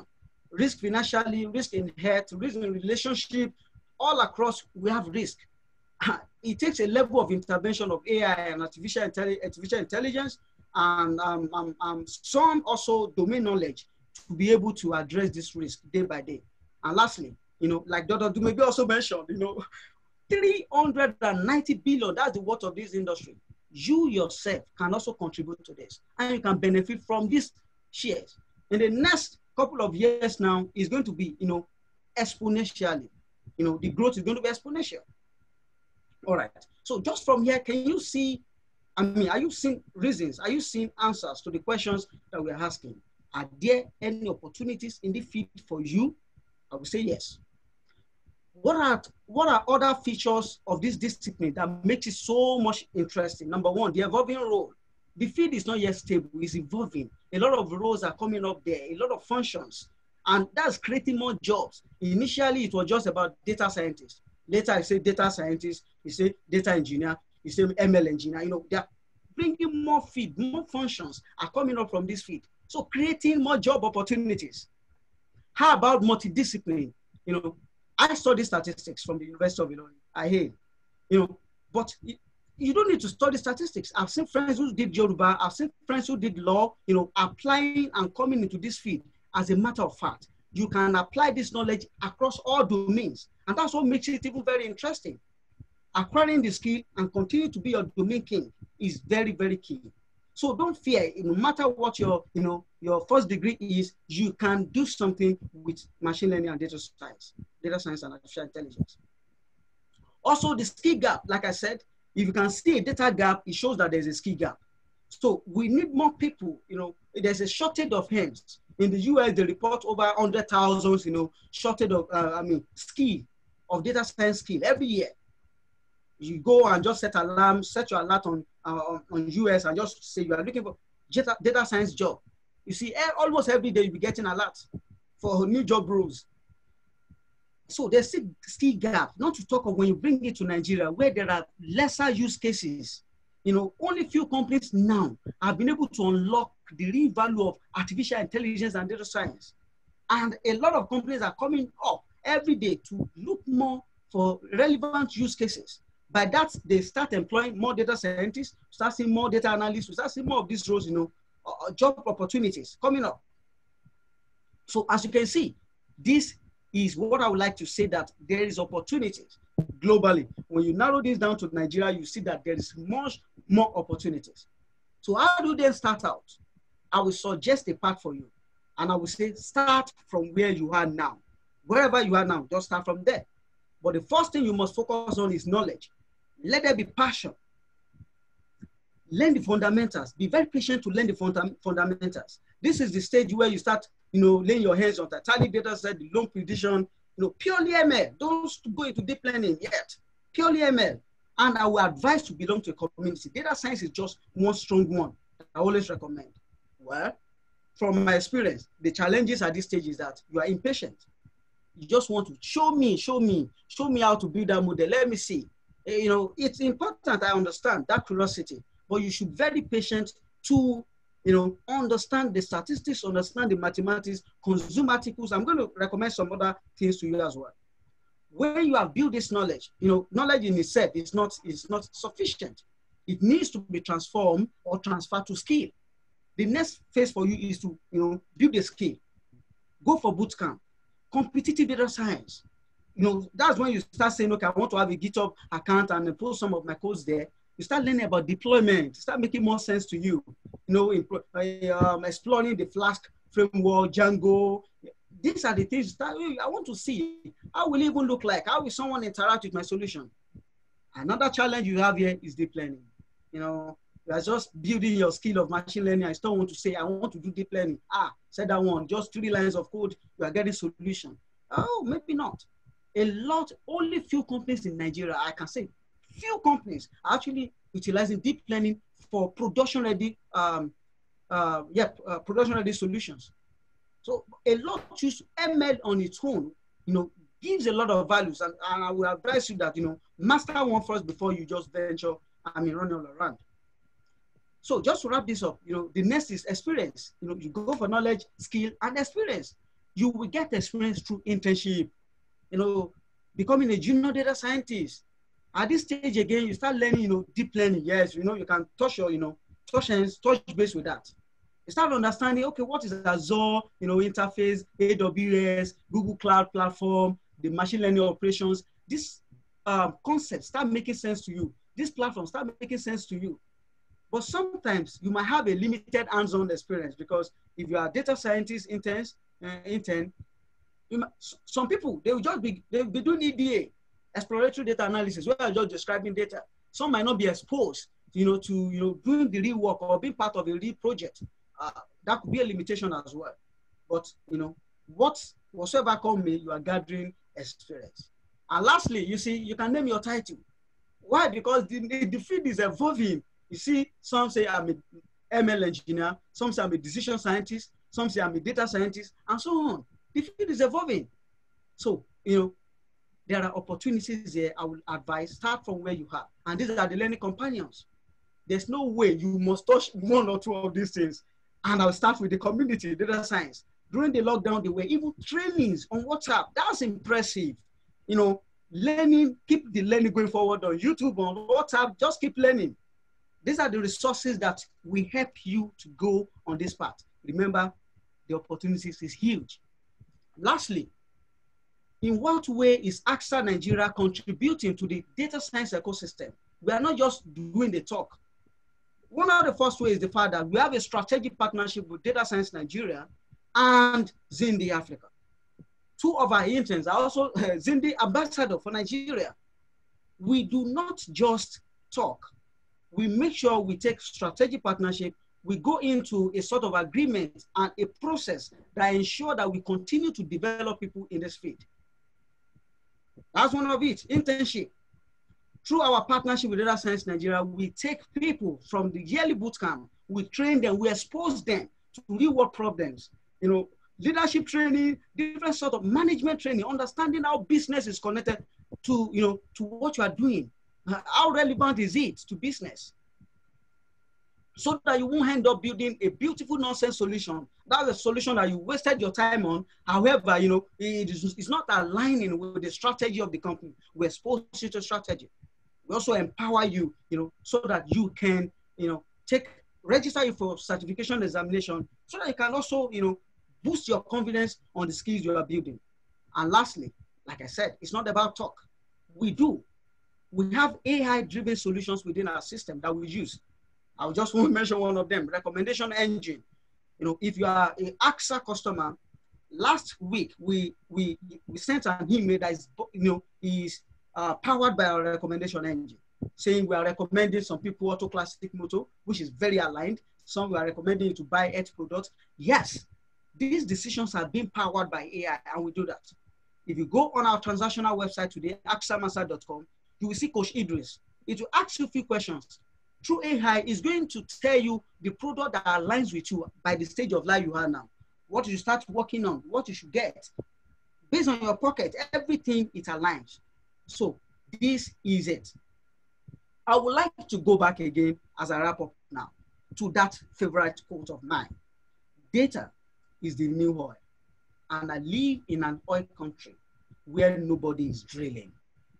That is an opportunity and not a problem. Thank you, everyone, for the time, and thank you, Data Science Nigeria. Wow, wow, wow. This is awesome. Please, guys, if you've enjoyed our session, let Zoom know that something is going on. Fire on the chat box. Fire on the chat box. Wow. Wow. Thank you so much, Larry. I mean, this is awesome. This is awesome.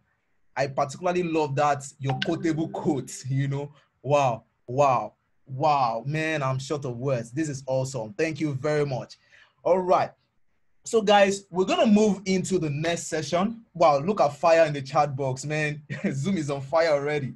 So we'll move to the next session, which is going to be the panel discussion, where we're going to be answering a lot of questions. But before then, we want to show you something that tells you how AI is being applied, right, to recruitment. So Larry, please, can you stop sharing? Okay, so I'm going to share now. All right, thanks. Great.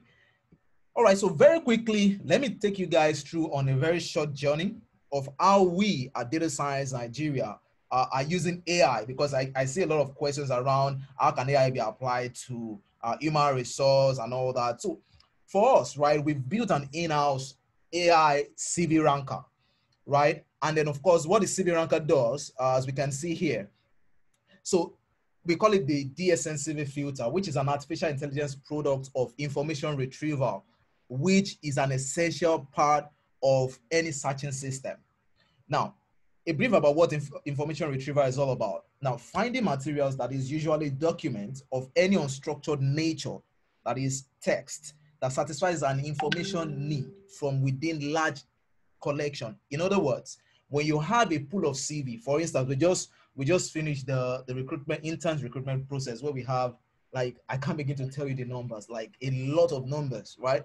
Now, what we do is we built a system that can read through thousands of CV and then can rank those CVs. We call it, filter those CVs according to the job description, right? So that's one of the application of AI. Just imagine, you using, just within a second, right? You can literally filter thousands of CVs, and you can check, which ones are the best CV based on the job description. And this is just what the front page looks like. It's very simple, very minimalistic application. I'm going to show you a video. Let me just show you this video so you can see how it works. So essentially, you browse for your CV, right? And then you select, CV. So I'm going to just select maybe top 6 CV, for instance, right? You select the top 6 CV, and then of course you click on open, which is more or less like you're uploading those CV. All right, then you select the job description. So this time around, because I'm recruiting for a network administrator, so I've selected a job description of a network admin. So I will upload that. So 6 files have been uploaded. So I click on convert. All right, so it says all PDFs are now converted to CSV, right? And then I click on train. So what is going on in train is that the model that we've built, I've read through all the CVs, and of course it has been able to rank. So now let me go on predict. So I click on predict, and then boom, instantly I can see a list of CVs, and the AI model has been able to rank all of this CV based on relevance to the job description. And guys, this is AI in action. This is AI in action. So you might wonder, hey, you submitted your, you've applied for a role. Any organization who has this kind of tool that Data Science Nigeria has built can literally filter thousands upon thousands of CVs in a minute. And then, of course, it can decide to now get a human agent to just look through all of those CVs, and then they can be able to say, oh, indeed, this is what it is. And I tell you guys, this is revolutionizing the industry. We are already using this with some HR consulting firms, and amazing stories coming out from it.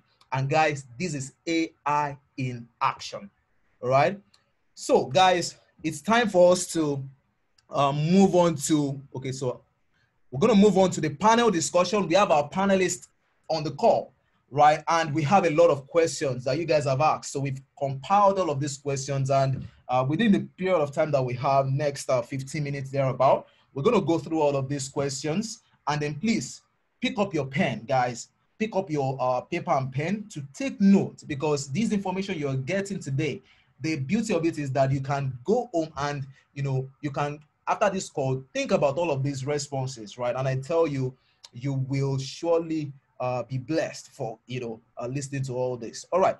So the first question, may I ask that a panelist maybe unmute so that I'm going to. So the first question we have says, what is the work of a data scientist, and what are the skills one should have to be a data scientist? I think this question should go to Larry. Larry, somebody is asking this question. It says, what are some of the skills that one should have to be a data scientist? All right, thank you. So let me start from that first line of question. What is the work of a data scientist? There's no better way to put it than to say a data scientist does not just make do with data. They put data in form of a structure that allows insightful, information to be driven from it, to be gotten from it. So data scientists the activity involves, churning data. Of course, when you work with data to explore, you deep dive into data, you do exploratory data analysis, you describe so that you can answer the question, what? That is the first thing. You are able to answer the question, what happened, by building reports. That's the first stage, descriptive. Then you go beyond that by answer the question, why? Because you're able to understand why is this happening. You then move ahead beyond that to answer the question, when? That's when you are predicting. When will something happen? After you've gone beyond predicting, you then go and answer the ultimate question, which is bringing the real money. How? Which is prescriptive. How are we going to stop this from happening? How are we going to make this to happen? So your work starts with data, and you are doing all these things with data. Answering these questions, making use of data in real business, understanding what has happened, why they happened, what is going to happen, and how can we make that thing happen or stop it from happening. So that is how I can put what a data scientist actually do. Also, and the skills you need, to have to become one. I would like to start from the fundamental. Statistics, the knowledge of statistics, because statistics is the science of data. Aside the fact that I had the background in statistics, when I train people, I start from the levels of measurement of data. Because as simple as it is, understanding, which data is nominal, which data is ordinal, which one is interval, can go a long way when it comes to, all through the different model development stages. When it comes to the working with data, turning them to dummy variable or categorizing your data, it affects understanding that. So I would say the fundamental start with statistics, not just statistics. Awesome. After that, the mathematics, which is the algorithm, you need to understand beyond just the hypotheses, the material, the statistics that are driving, hypothesizing, and also the different tests. Understanding mathematics, the algorithm, some few bit of formula, understanding what is happening behind the functions and the libraries you are using. And lastly, computing strength. You must be able to write some programming codes. Either you are writing in R or you're writing in Python. You should be able, of course, there are other fields evolving now where people can start building, using the Hadoop and the, and Hadoop and this other, I should remember, these are the big data technologies, Scala and the rest, which are Apache Spark, sorry. You can actually write, on that part too. But you should start with, understanding the statistics, the mathematics, and, the programming, which some of those resources out there can help you to also get. Awesome. Wow. Thank you so much. That was a very insightful response. Thank you so much. I'm sure a lot of people got that very clearly. So this question, I like to direct it to Dr. Dumebi. Somebody asked the question, how can I land, my first machine learning job? I get a lot of questions from people asking, how can they, let's just summarize this question as, how can I get a job as a data scientist? Really, a lot of questions about that. Please kindly share more light on this. Yeah, sure. So this is it's not going to be easy. So what you're going to have to do is to demonstrate to a company that versus the tons of CVs they see, the tons of applicants they see, you have the talent and capability to stand out and do the job effectively. So your CV first needs to have all of the main ingredients, which is either some academic demonstrations. So you've done maths, you've done computer science, and it shows some level of passion within the data science sector, because there's not many data science degrees that won't, so you can't leverage that. So you would have to take on some courses, Coursera course, Udemy, and the likes. I recommend taking on one or two of them to demonstrate in your CV that you have now taken one step further to equip yourself to be proficient at the job. Then I would even go even a step further and demonstrate some personal ambitions around personal projects. Yeah, so some people can do that with participating in Kaggle competitions and having a strong position. So you can say I was 5th or 10th in this competition. That's very impressive. Attending the Data Science Nigeria events. So knowing that you participated in the event is now quite a strong inclusion. Knowing that you passed the introduction, the mandatory competition in the beginning, and that you were able to then participate and then come back with some experience to show some of the projects you've done, that personal projects, and particularly if they're relevant to the job. That's very strong. So you did this competition that showed that you could build a scorecard, or you could build a model, you could predict this. Anything that shows that, and even better, come to the interview with your laptop that shows that you can demonstrate some of the work you've done. Yeah, that's very impressive. And then obviously come to the interview very equipped to answer questions around data science. The amount of applicants I personally see that have strong CVs, but are just not prepared for the interview is quite unfortunate. So you have to come there prepared to really go deep into your understanding. Correctly mentioned by Olanrewaju that statistics and maths is important. So I would strongly recommend that you come prepared with understanding of the maths, being able to go down into the maths, being able to show that, yes, I know how to apply these techniques, but I also understand what's inside them. And because I understand what's inside them, it means that I can decompose it and apply it in a unique way to really solve a challenging problem. That's really important to demonstrate. So being able to be well prepared for the interview, being able to demonstrate you can go deep in the maths, showing in your CV that not only have you got the main prerequisites, you've also gone a step further to prepare yourself for the role. And I think the most important part is making sure you go to the right interviews. So, you want to make sure that you are generally passionate about the job or the business. Just because it's a data science job doesn't mean you should just apply. You also need to personally want to work for that company. Yeah, you want to be able to enjoy the work.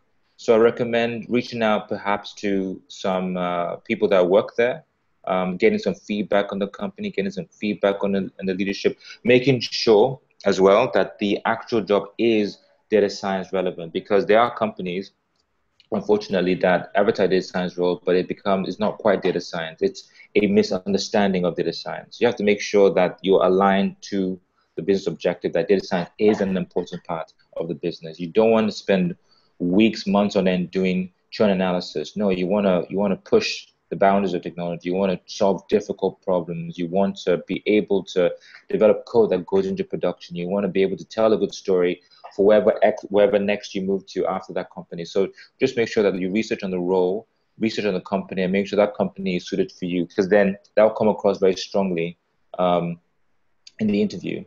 And then obviously, look for this interview opportunity, look for the job ads, And if the company isn't advertising roles, then still reach out. You find that sometimes it's just they haven't gone around to doing it, or it's not top priority, but still reach out. Say, hey, I like what your company does. I know you have a data science team. I'm wondering there's availability. Like I said before on LinkedIn, just go ahead, send your CVs out, contact people on LinkedIn and say, hey, I'm interested, and see if they respond back and they give you an opportunity. I think those are the main things. Those are the main things. Yeah. Awesome. Thank you very much. I mean, that was very, very insightful. So guys, everyone who has questions around how to get your the first job and all that, I'm sure that clarifies it all for you. So let's move on to, okay, I think Dr. Dumebi already answered this question about portfolio. So another question here says, how can I find it easy in this field if I don't really have flair for coding, but do have great mind for analyzing things? Wow, I think this is another question. I'd like to direct this to Esemeje. How can I find it easy in this field if I don't really have flair for coding? You know, I don't even like coding, but have the great mind for analyzing. This is a question from some of our attendees. Very interesting question. Thank you. To be honest, when you are building systems to be operated or to run on a computer, you definitely need to apply some degree of coding. You can't run away from it. If you have the skill, you know, analyzing and all that's great. In fact, that's a very good skill to have. You will go far with it, but you can only go as far as you can with that. There's only as far as you can go with that. So you can start to hone your programming skills. It's not as difficult as you think. You can start by, you know, taking classes online, taking courses online. So let me just give you a short example, a small example. So when I went in for my master's, my programming skill wasn't like top notch, right? I mean, I'm not sure it's even top notch right now, but I mean, it wasn't really good because prior to then I'd been involved with a lot of analytics, and I used Google Analytics extensively, right? Because I was working more with web data. But when I went for my master's, I had to pick up a programming language. So there's Java, there's Python, there's R, and I went with Python. I spent a lot of time actually self-learning, taking courses, and in fact, in the end, it paid off, right? So it's very possible, it's doable. It's not too late to start. You can start now. It's not complex. That's the interesting thing about using Python programming language. It's not really difficult. So you can start with that. And before you know it, with practice, consistency, I think that's the most important factor. Consistency, being able to consistently put in that effort. And just give yourself some time and you'll be there. So to be honest, you cannot exactly make much progress in the space of data science and artificial intelligence without programming skills. So you can't shy away from it, but you can develop yourself and become really good at it. I hope I'm able to answer your question. I mean, that's mind blowing. That's it. Because I mean, if you really want to go far in this field, the truth is you want to be able to do your stuff, right? And that's where programming comes to play. And I tell you guys, programming is actually fun. You know, it is fun. So what you just need to do is enroll in, you know, any of these courses we have on DataCamp. You know, just go to datacamp.com, go to udemy.com, go to coursera.com. I think Dr. Dumebi talked about Gradient Boost. So go to thegradient.boost.com. I'll drop the link. You know, fantastic courses are there. And of course, join a community, Data Science Nigeria community, where you can join other people and learn together. You know, so it's very easy. Don't be afraid, right? Only believe, you know. Wow, thank you so much, Esemeje. That was a fantastic. I have another tip, actually. Okay. You know what? There's something else you can do. Okay. One of the ways that one thing that helped me learn faster was project-based programming. So instead of just going online and start learning how to do A plus B equals to C, I actually picked projects. You can use Kaggle. You can even go on GitHub too. Replicate what people have done, right? Replicate what they've done. And when you see error messages when you're coding, take those error messages to Google. You can see there'll be an explanation on Stack Overflow and the likes of those platforms that provide support for coding. And you get to see actually how the problem is solved, and sort of like an explanation on how to solve the problem. So for me, I think that's a good way to actually also improve your programming skills. So take a project and work with that project, replicate it. You could keep replicating it until you understand, and it works for me. So that's something you can also try. Awesome. Thank you so much. Wow. We have a lot of questions here, but we'll just see how much we can still go.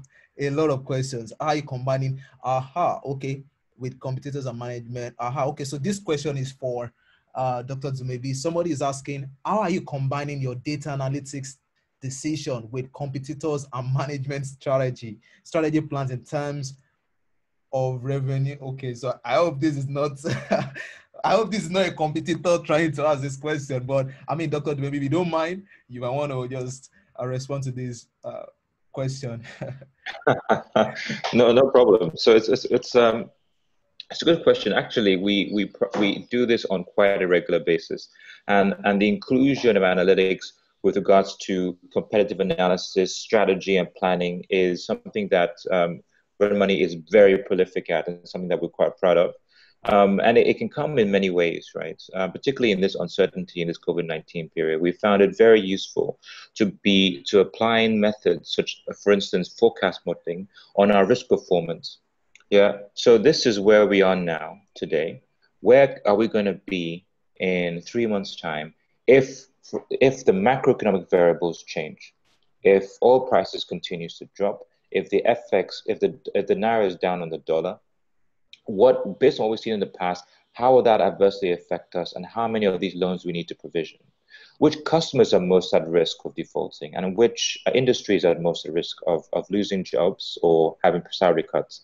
Right. If these buckets are now our highest risk, let's do our best to make sure those customers don't default. Let's restructure their loans. Let's give them payment holidays. Let's allow them to pay for longer tenors, a small amount. Let's help these customers go through. And now that they've come through, let's make sure that they continue that habit of repayment so that they can get through this loan successfully.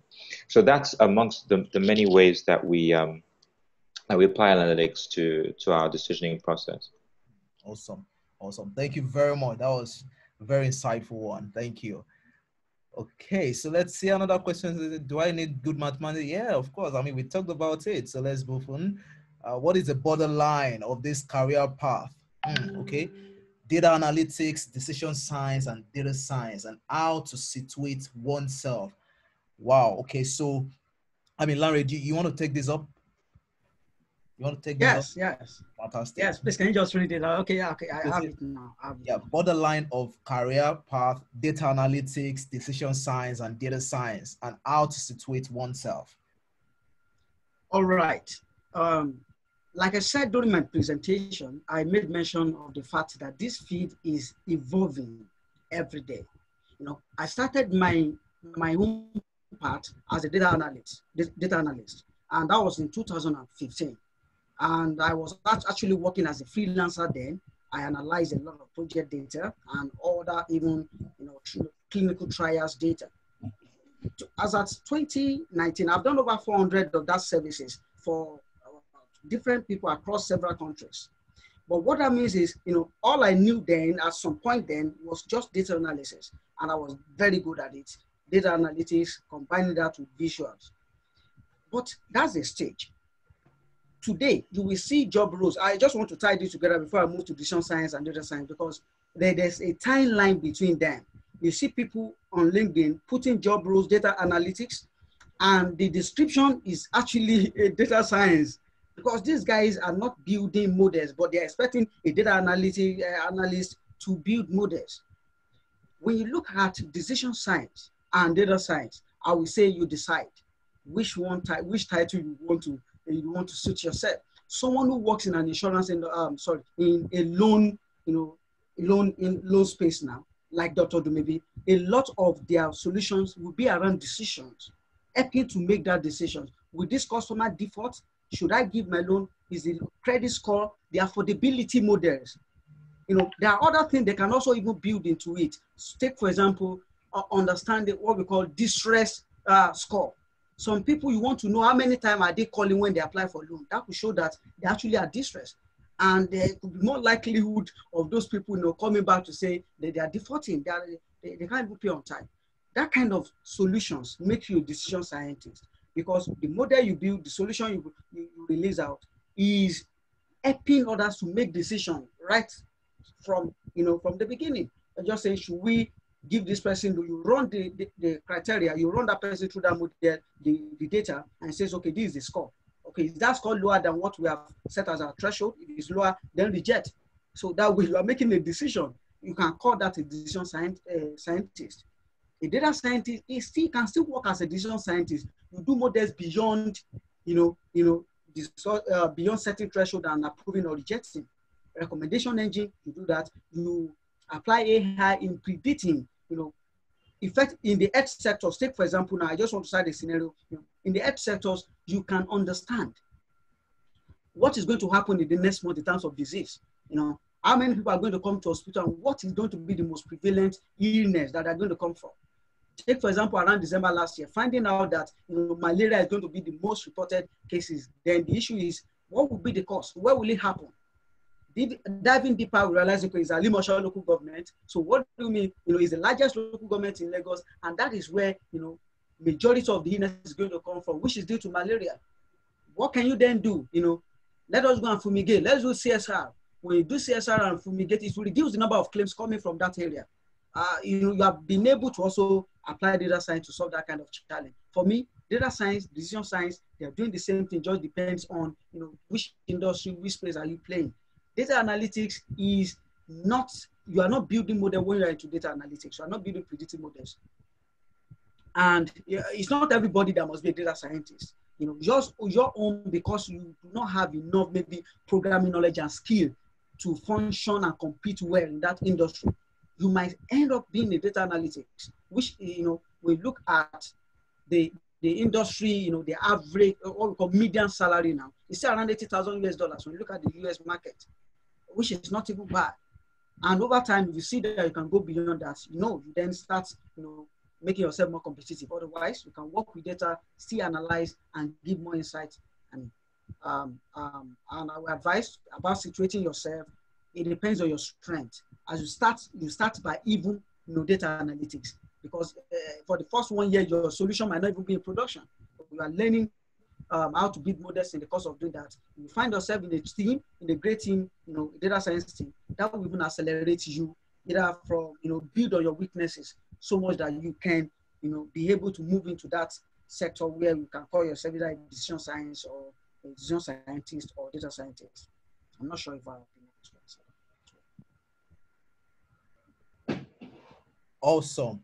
Awesome. Thank you very much. That's very insightful. Thank you so much. Wura, you have the floor, Wura. Okay. Can you move to the next one? Okay, so the next question, is similar to the last one. Okay, this is an interesting question, especially for professionals. And the question is, how do the senior level managers transition and still be considered relevant or skilled in AI? Do we need to learn the tools, and to what level? Esemeje, please, can you take this question for us? Yes, sure. Very interesting question. I would say that for a senior level management, personnel, I think that at that stage you are exposed to some form of data, right? For, with the company you work with. And I think that's a good place to actually start, because once you have that data, you can, at your spare time, start working on it, do some analytics on it. And I think it also actually even gives you more leverage, because you can add value to the business or the organization you work for by actually doing some of these things on the data. So you apply some intelligence on the data that you have access to, no matter how little, apply some level of intelligence to it, build models with it, make recommendations.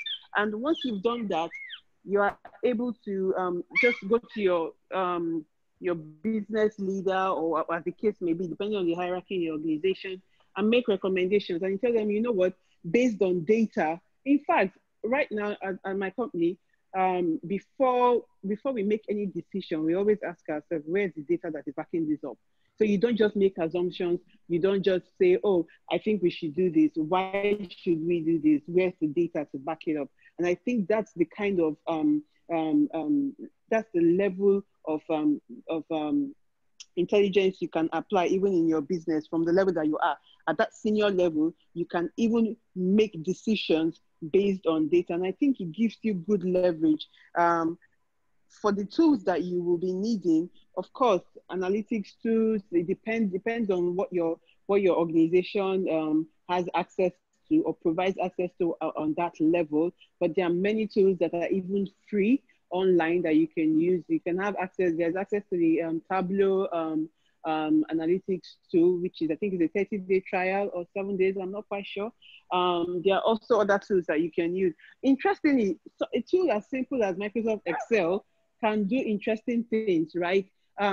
You can actually build logistic regression models on Microsoft Excel. A lot of people probably didn't know this.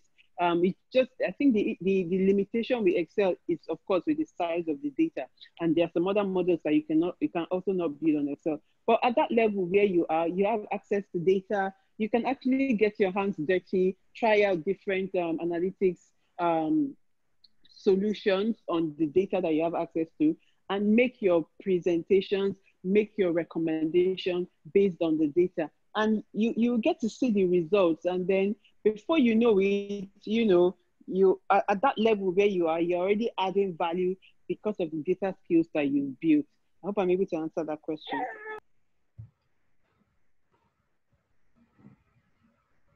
Oh, yes. Okay. Okay. All right. Thank you very much. Yeah, so I mean, we have a lot more questions here, a lot more. But what we'll do is we will get answers to all these questions, this to all the attendees, a lot of questions here. But because we are pressed for time, so we won't be able to take everything. So we're going to collect all the responses to all the questions, and then we'll send it to your registered email. So guys, registered email, a lot of questions, see them, a lot of questions, and we still have more. So let's move to the last session of today's event, which is about the Data Science Nigeria AI Plus professional ecosystem. And I'll move very quickly on this, right? Now, one of the things about the Data Science Nigeria AI Plus professional, which every one of us are attending today, today being the launch day, is that it's a community of practice, right? It's a community of practice. And under this community, we have three major networks. Number one is the Ladies in AI, right? Which is Data Science Nigeria's professional learning and networking community, that is geared towards gender inclusiveness that benefits the the business community by increasing female representation. So if you're a lady, you're on this call, please stay good, because I'm going to show you how you can be part of this community. Then we also have the Researchers Network, right, which is raising the standard in research excellence for academic and industry researchers in machine learning and deep learning, which means you're on this call, you are interested in research, you love research, and you're looking out for somebody you can work with. This is a community you want to belong to. Of course, we have the Industry Vertical Group, which is a professional meetup where we have, quarterly masterclass and business engagement meetings to discuss emerging trends, to discuss best practices and practical use cases of machine learning application within the industry domain, which means you're on this call, you're a professional, you're, let's say, in the fintech, you're in health, you're anywhere really, you can be, belong to this community, and then you can meet other professionals and share ideas around the industry. And of course, the operation here, the modus operandi is membership. So we have a membership process where you can just register to be a member. We have a graduated membership level. We're gonna, when you check out the link I will share, you see more about that. We have meetups.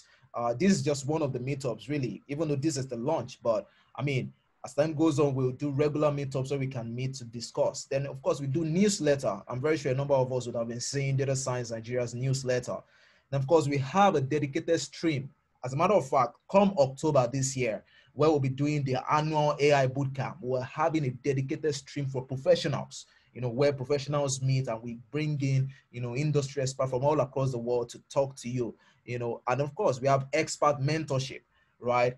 Expert mentorship. All of our speakers today, Dr. Dumebi, Esemeje, Olanrewaju, are all, experts and that can mentor other professionals, really. And of course, in terms of benefits, there are discounts on trainings, DSN trainings, the paid trainings, because you guys know we do a lot of free trainings and we also do some premium trainings for professionals. So you have a discount by being a member, right? You have, seats in the annual boot camp. There's recommendation, for jobs, for grants and opportunities, participation in DSN paid project. We also have a lot of paid projects that members of the community participate, and you can get, cash for doing so. Then of course, a recommendation, I wanted to say recommender engine, recommendation letter. All right. Now, in terms of community engagement model, project participation, project support, event planning, research participation, investment in DSN startup. Those are some of the things under project participation. We have the community building. That is, you can become a mentor, right, to our AI Plus campus and city. So you're a professional on this call, you're interested in being a mentor to city, communities or campus communities. Yeah, then you should be part of the professional ecosystem. Promoting internships. So for instance, we have organizations represented here. We have Money, we have Aximansa, we have Terragon, all on this call. They promote internship, right, for all the young professionals. Then paid freelancing also is one of them. And of course, to become a member of the Data Science Nigeria AI Plus community, the link is dropped on the chat box right now. That's datasciencenigeria.org/AI membership. You can read more about Data Science Nigeria community there. And guys, I tell you, it's a community you want to belong to because a lot of learnings are going on there. All right. So guys, it's been a fantastic session. We really, really want to appreciate our speakers today, Dr. Dumebi. Thank you many times. Thank you so much, for attending today's webinar. We understand you're a very busy man, and for you to make this time out, I mean, we really, really appreciate you. Esemeje, thank you so much. It's been a wonderful session with you, listening to you, and of course, inspiring many other ladies and, many other guys really on this call. I mean, it's really, really inspiring. Thank you so much. Larry, man, thank you very much. It's awesome having you around. Thank you so much. We really appreciate you. And for all the attendees, I mean, just drop a fire emoji on the box to celebrate yourself, really. Drop a fire emoji. Just celebrate yourself, really, because, I mean, without you, this event will not hold. I mean, it's been awesome. It's been awesome. Thank you so much, guys. Having hundreds of people on the call, man, it's awesome. Thank you so much, guys, for attending this webinar. All right. So thank you. We have come to the end of today's event. It's been wonderful with you all. Thank you very much. Do enjoy the rest of your evening. Thank you so much. Thank you, everyone. Thanks for having us. Thanks for having me. It's been a pleasure. Thank you so much. Yeah, I hope to connect with some of you. Yeah, exactly. So guys, yeah. Thanks, everyone. Yeah, likewise. Thoroughly enjoyed it. And yeah, please reach out if you have any other questions. Yeah. Awesome. Awesome. So Yeah, I think I don't have anything to say now, but I'm open as well. Awesome. Yeah, the full result. I should show the full result. That's true. Let me show the full result. As we're signing out, Lekon. Yeah. Share it, let's see. Okay, share results. Okay, the full result. So we have 32% NYSC, 15% undergraduate, postgraduate 11%, professionals 28%, researchers 7%, freelancers 7%. So on this call today, we have 32% NYSC, followed by professionals 28%. Wow. Awesome. Awesome. Thank you so much, guys.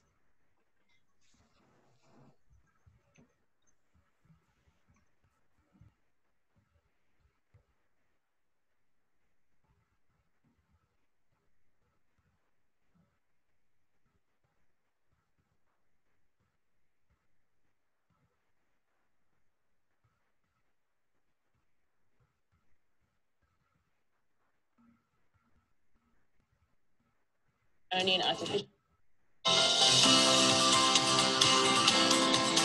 Okay, so I chose data science because, I mean, it's the future.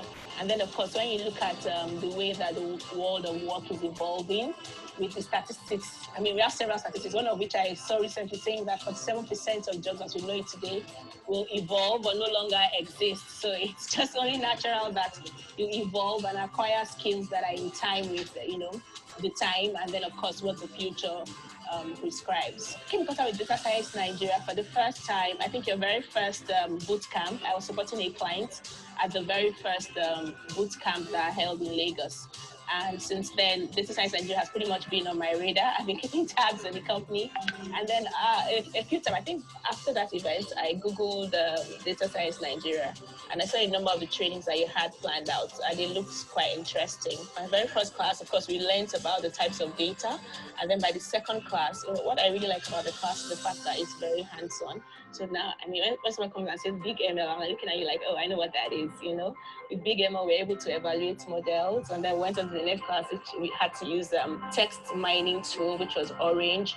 Tell everybody I come in contact with, especially young people in school right now. Jobs as we know it will no longer exist. So you should get trained, in one of the technical skills, could be data science, machine learning, artificial intelligence. That is the future. And of course, you have to take the Data Science Nigeria now. And here's why.